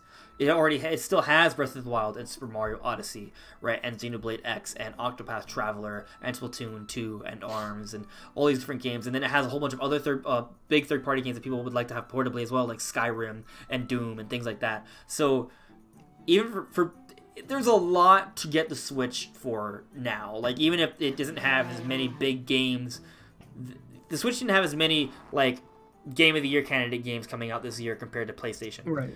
But the overall product value based off what they established in the first year and what the system is, right? And with Pokemon Let's Go and Smash Brothers, like there is a really compelling package here, and I think a lot of people really like that a lot, and they're probably going for it. Also, the PS4 and the Xbox are kind of old already. You know, the Switch is new and exciting, right? This is like that second year, and now it's kind of like an established. It's like a very known quantity established system. It's the second holiday season. Right. The second holiday season is a big deal, right? Like I have to go over the numbers. I believe that's the third year. It's usually where we see the peak of console sales. So this holiday season is going to be very telling for where the Switch could be headed. Because if it's huge, and 2019 is if from all the games that could be coming out, like I'm just saying, like if this holiday season is ginormous as Smash and Pokemon are suggesting, that builds up a lot of momentum going into 2019, which might be a better year than 2017. Right. Which is almost unfathomable considering we got both Zelda and Mario. Right. We do know that the Black Friday sales, Switch actually did not sell as much as the PS4 or the Xbox One on Black Friday. Which honestly isn't that surprising because I think the Xbox One was down to $200 with games, and so was the PS4. Those are based off deals. The Switch has no real discounts. Yeah, I think you get like at GameStop you get like a $50 gift card if you bought a $300 Switch. So it was like okay, yeah, whatever, cool. Yeah, I think next year the Switch is gonna have some really good deals. And the Xbox One had that at $200, and I think it came with a game. So. Yeah, it was like, oh gosh. I think by next year we'll start seeing some price drops, and I think what Nintendo will end up doing is that they will. It's such a smart thing because as a handheld, the Switch is future proofed, right? And I think one way I personally love the idea of Nintendo just eventually releasing a 4K dock. That's what I want. Because like that kind of. Because if games are really that scalable, you know, as a portable, the games look great, you know? Even if they have to scale down to, like, 540p, which obviously is kind of a damper. But if we're talking about, like, you know, games that are coming on PS5 and Xbox 17,000, right? Like, if those games can still run on the Switch in portable mode, but just run at a lower resolution, but if they release a 4K dock, where it allows the Switch to play those games in a comparable version on the 4K dock, you know, then like you still have the portable Switch, right? And as a handheld, it holds up really well because it still can technically play console games even for the next generation. And with a 4K dock, the Switch can have a somewhat comparable environment to the next generation, and it doesn't force fans to buy a whole other system. I like the idea of that, and I think so. Like, Nintendo could play their cards right, have price drops come out for the Switch, really, if the next generation comes out, transition to the Switch into more of a handheld system, but it has that option for home console gaming. You release a 4K dock to really gear fans towards that if that's what they want, you know, and then it works it kind of makes everyone happy, I think.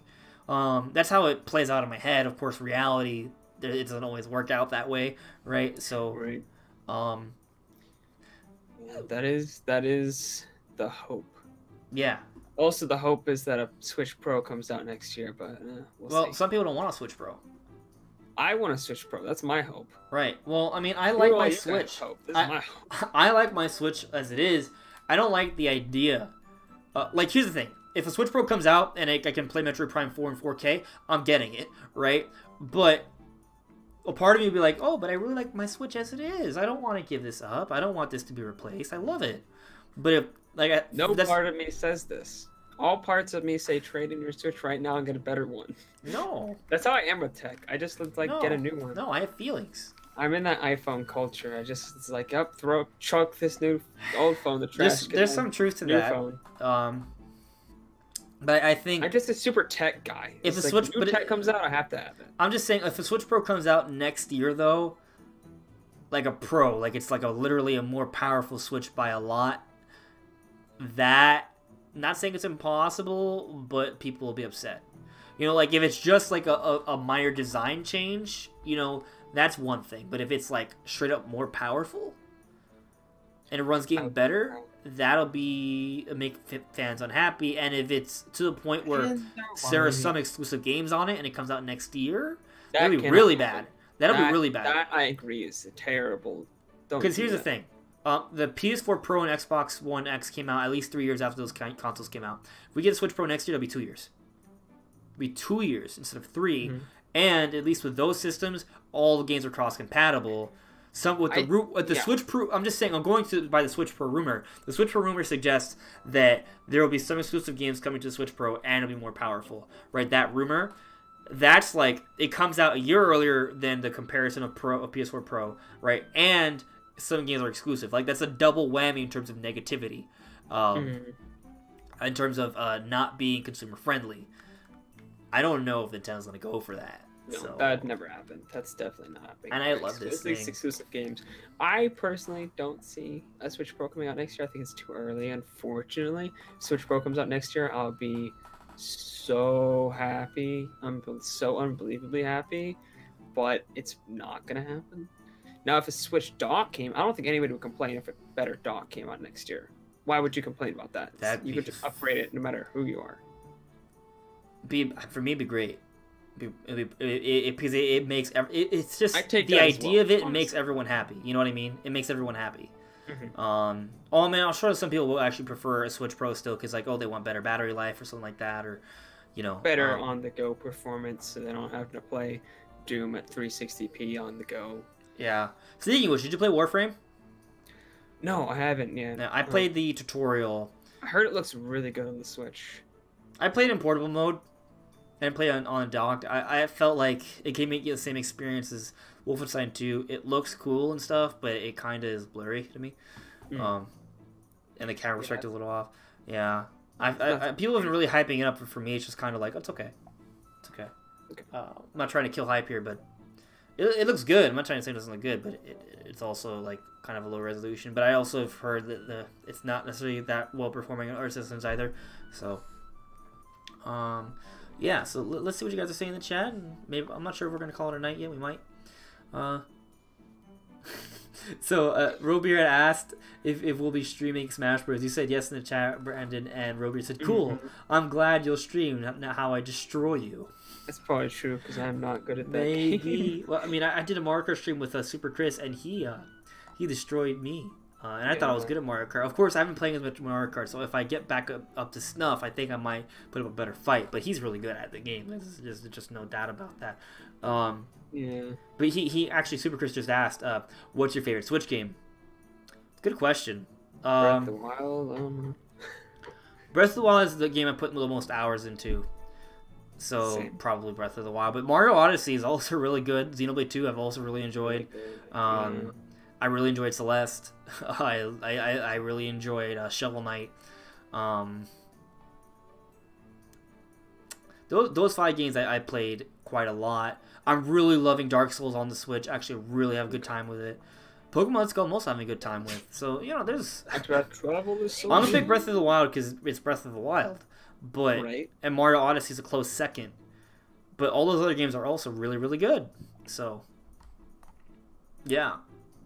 Mastermind's actually back from work. He said, "Hey guys, just out from work. What I missed." So not going to redo the entire podcast. I recommend that you watch the archive and see the rest of it. But I would do a quick summary. We talked about Skyward Sword HD. We kind of agree. The consensus is that Skyward Sword. We think Skyward Sword HD will come out first half of 2019, probably $60. They'll probably be wondering on kind of like the Wind Waker HD engine, so it'll really pop, have good lighting. The associated graphics will look really good. It'll look better than Twilight Princess HD at least. They'll map the motion controls onto the Joy-Cons. They'll play a little better. They'll cut out some of the fluff. Maybe cut out some of the swimming motion controls that aren't necessary. Brandon is more of the frame of mind, correct me if I'm wrong, but do you think that they will have portable controls, there will be traditional controls, and maybe they could use the analog stick to mimic the motion controls? I'm not sure, but I could see that maybe being the option. Like, I think they will, because the amount of people complain about the motion controls. Yeah, so we basically concluded that probably will have portable mode, but it might not, and if they do, they'll have normal controls without motions to appeal to more people. And I think we both agree that they should have some sort of additional content in it to compel people to buy it. But what that would be, I want Master Quest. You said side quests. Yeah. Master Quest is more of a wish. It's more of a wish than an expectation. So yeah, that's for Skyward Sword HD. Then we talk about Ocarina of Time. For a little bit, and basically that's just like one of the best games ever. It has shaped the industry. It created Z-targeting. Any third-person action game you play is shaped by Ocarina of Time, and it's just an amazing game. It has one of the best. It does a lot of the best things for Zelda. It has incredible music, incredible atmosphere, some incredible story beats. It created the whole split timeline thing. It changed so much in terms of gameplay and 3D movement and exploration.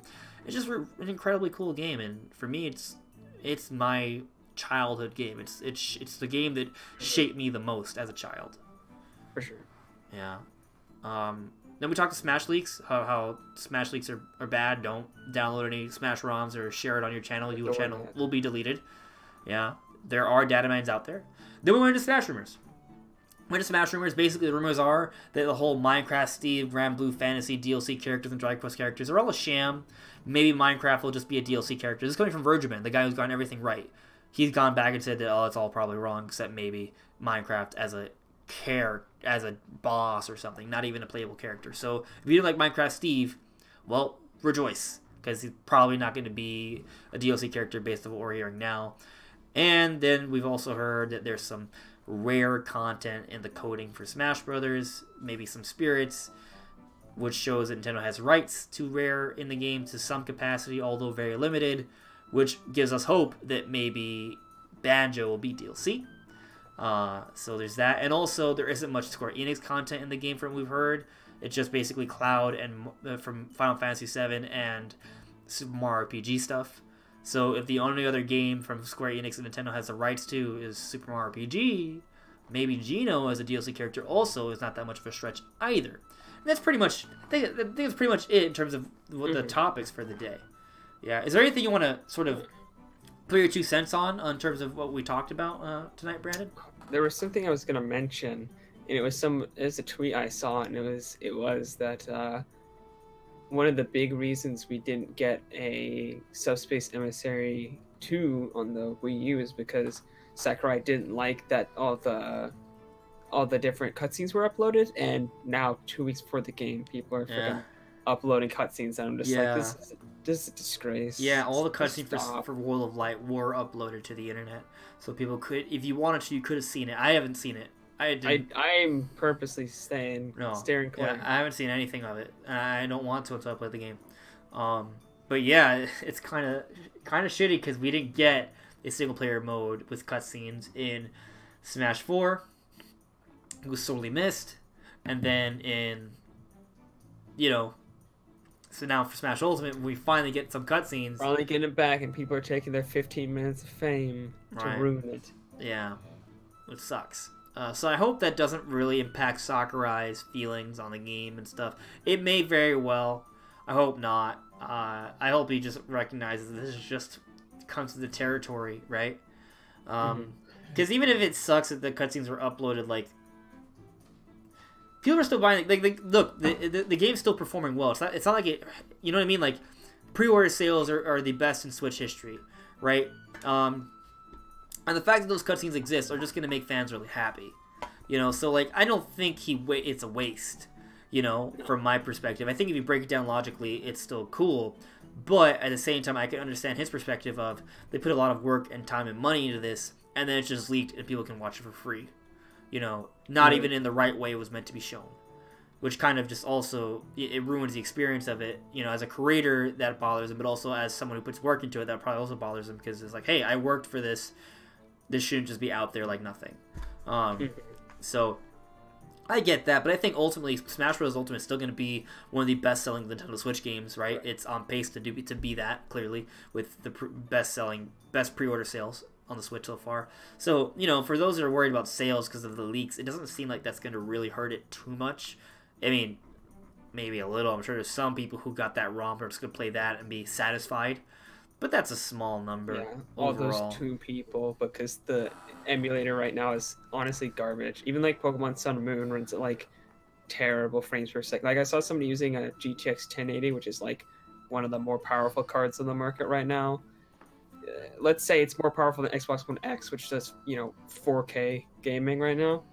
And it was chugging so hard, and there were so many audio and visual glitches, and it was garbage. So there's no way you can actually play Smash and have a good time. Yeah, so I don't... Yeah, I'm with you there. But, so kind of go back to the chat. Noted, Andre Sav64 said it shaped you into a Triforce. And I think he's referring to when I was talking about Ocarina of Time in my childhood. But he also asked a question. One more question from all the hate. From all the hate that Sakurai has been getting, do you think that this could be the last Smash game? No. No, just no. It's not. That's even. It may piss him off. It may be.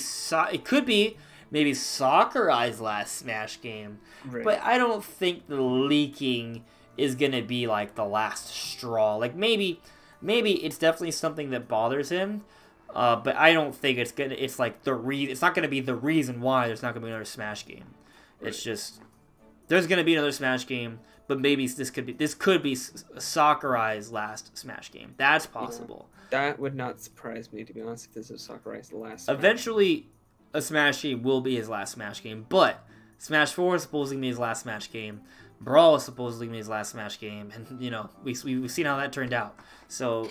You know, this is the ultimate Smash. And I want to point out that that there are other games from Nintendo that are way less relevant and important, and Nintendo still does eventually kind of bring them back. I think Sakurai actually had an interview about this being his last game, and what he said was along the lines of, I really want to make other games, but if Nintendo tells me to make Smash, I'm going to make Smash. Yeah, it's like, it's his baby. It's kind of one of those things where, like, he's just going to continue to do it. But maybe at one point he's just going to be like, nope. Eventually he's going to be like, okay, it's time for me to move on from this, but not yet. And what's funny is that, like, Smash Ultimate's development started pretty shortly after Smash for Wii's development. You know? There was DLC for that game. They were already working on the game when the DLC was coming out. They were already working on Smash Ultimate. Yeah. Which is kind of crazy. They just, you know, he jumped right in to the amount of content, like, and it's, and a lot of people are like, oh, but a lot of the content's recycled content for, but yeah, but most of it's like completely remade from the ground up with complete like new assets and everything. Yeah. So it still takes a lot of work. Like the amount of work and the amount, like the relatively short time that they had to make this game is pretty insane. Absolutely. Like I don't think this is not at all a cash grab at all. I just think a lot of it just comes from the narrative of this being a port before we actually knew what it was. Right. And it's not a port. Not even close. No, it's not. I'm sorry. Well, if you think that, you're wrong. You just are. Like it's factually incorrect because several sources have said it's been rebuilt from the ground up, right? And there's just so much extra content. Like if you want to say Smash Ultimate is a port, then every Call of Duty game that comes out every year is not even, it's less than a port, right? And every Call of Duty game has a whole new maps and a new campaign every year with new sort of tweaks to the gameplay and stuff. It's an annual release. And they don't use the same engine. Like this game, I'm pretty sure uses a completely new engine. Just going off of how materials are handled, the lighting engine, a lot of different nuances that if you know more about graphics, you know that weren't really possible in the last engine. So it makes sense that either this is like such an enhanced engine that it's not even close to the same as it was before, or it's an entirely new engine. Yeah, it's just for me. I made a video once after E3, right? Kind of saying there's no way Smash Ultimate is a port, and since then I've just kind of felt like it's not even worth arguing. Like, to me, it's so irrefutable. Like, to argue it seems kind of trivial. I mean, we're still talking about it now, right? But like, part of me is just like, come on, like, it's so obvious. But there are people who disagree. And while I think you're really wrong about this, if you do believe that, you're entitled to your opinion. But you're really wrong about this one. Factually wrong opinion. Factually wrong opinion, yeah. I'm not gonna insult you beyond saying that you're wrong. But you know, that it is what it is. So just kind of going back to the chat. Yes, Isaiah, in less than 2 weeks, we will have Smash Ultimate. I think it's, what, 11 days? Yeah. Something like that. Mm-hmm. And Robier is saying, if this isn't the last Smash game, it's at least the last Smash game developed by Sakurai. That could be the case, maybe. But Sakurai hasn't... I don't know. You know, it's one of those things, he keeps on coming back to it. So, we'll see. But I do think at some point it's going to be the last one. Mastermind said, those who disagree deserve a huge slap. Pretty sure he means in terms of Smash Ultimate not being port. Yeah. But yeah, guys, I think we've reached a natural conclusion for this discussion. Brandon, remember how earlier, before when I showed it to the top, I was like, oh, this is going to be a short one. Well, yeah, I was thinking about that just earlier. We got to over 150 minutes. So, not a short one. Nope, not a short one. But not a 3-hour one. Just 2.5 hours, which I think is... that's a hardy discussion. It's very hardy. So yeah, guys, thank you so much for listening and watching. If you're new here, make sure to subscribe, hit the notification bell, leave a like. It would all be very appreciated. Really, it does help out. Not kidding. And if you haven't seen Brandon before, he's from What About Nintendo? Pretty good little Nintendo channel over there. The link to that channel is in the description below. Yeah. So anything else you want to... Well, you told me about that thing you're doing for Smash. How about you sort of talk about that? So I'm going to be having a whole Smash countdown series. So starting Friday, you may notice a little bit of lack in videos up until this, but starting Friday, I have recorded 7 videos. So Friday through next Thursday, up and the day before Smash, every day is going to be another Smash video, counting down the days until Smash. And then, of course, on launch day, I'm going to be going into Best Buy, picking up my copy, and streaming it with all you guys. So it's going to be a whole week of Smash. You know what's a missed opportunity for the both of us? What? If we did like a 12 nights Christmas sort of thing, because we're already on day 11. Yeah, I thought about that. But you can do 7. Yeah, I'm doing 7. Yeah. So. Dope. Cool. So, yeah, guys, thank you so much for listening and watching, and we'll see y'all really soon. Yeah. Also, check out that poll I posted, guys. Go to my community tab if you haven't seen it already on my channel. Vote on the poll. And so just tell me what you guys think about Pokemon Let's Go and how you like to play it. And also, actually, check out the Metroid video I posted yesterday. I stayed up all night to get it done. I've been talking about it for a really long time. I know some of you guys have been waiting on that. And it took a really long time to release it, but I put it out. I'm proud of it, right? But, what really matters is what you guys think. So if you haven't seen it yet, check it out. Really, really appreciate it. But anyways, everyone, thank you so much for, the 5th time. And I really do mean it. I really appreciate it. It's really good to have you guys here. But we'll see you on the next one. Take care. Bye, guys.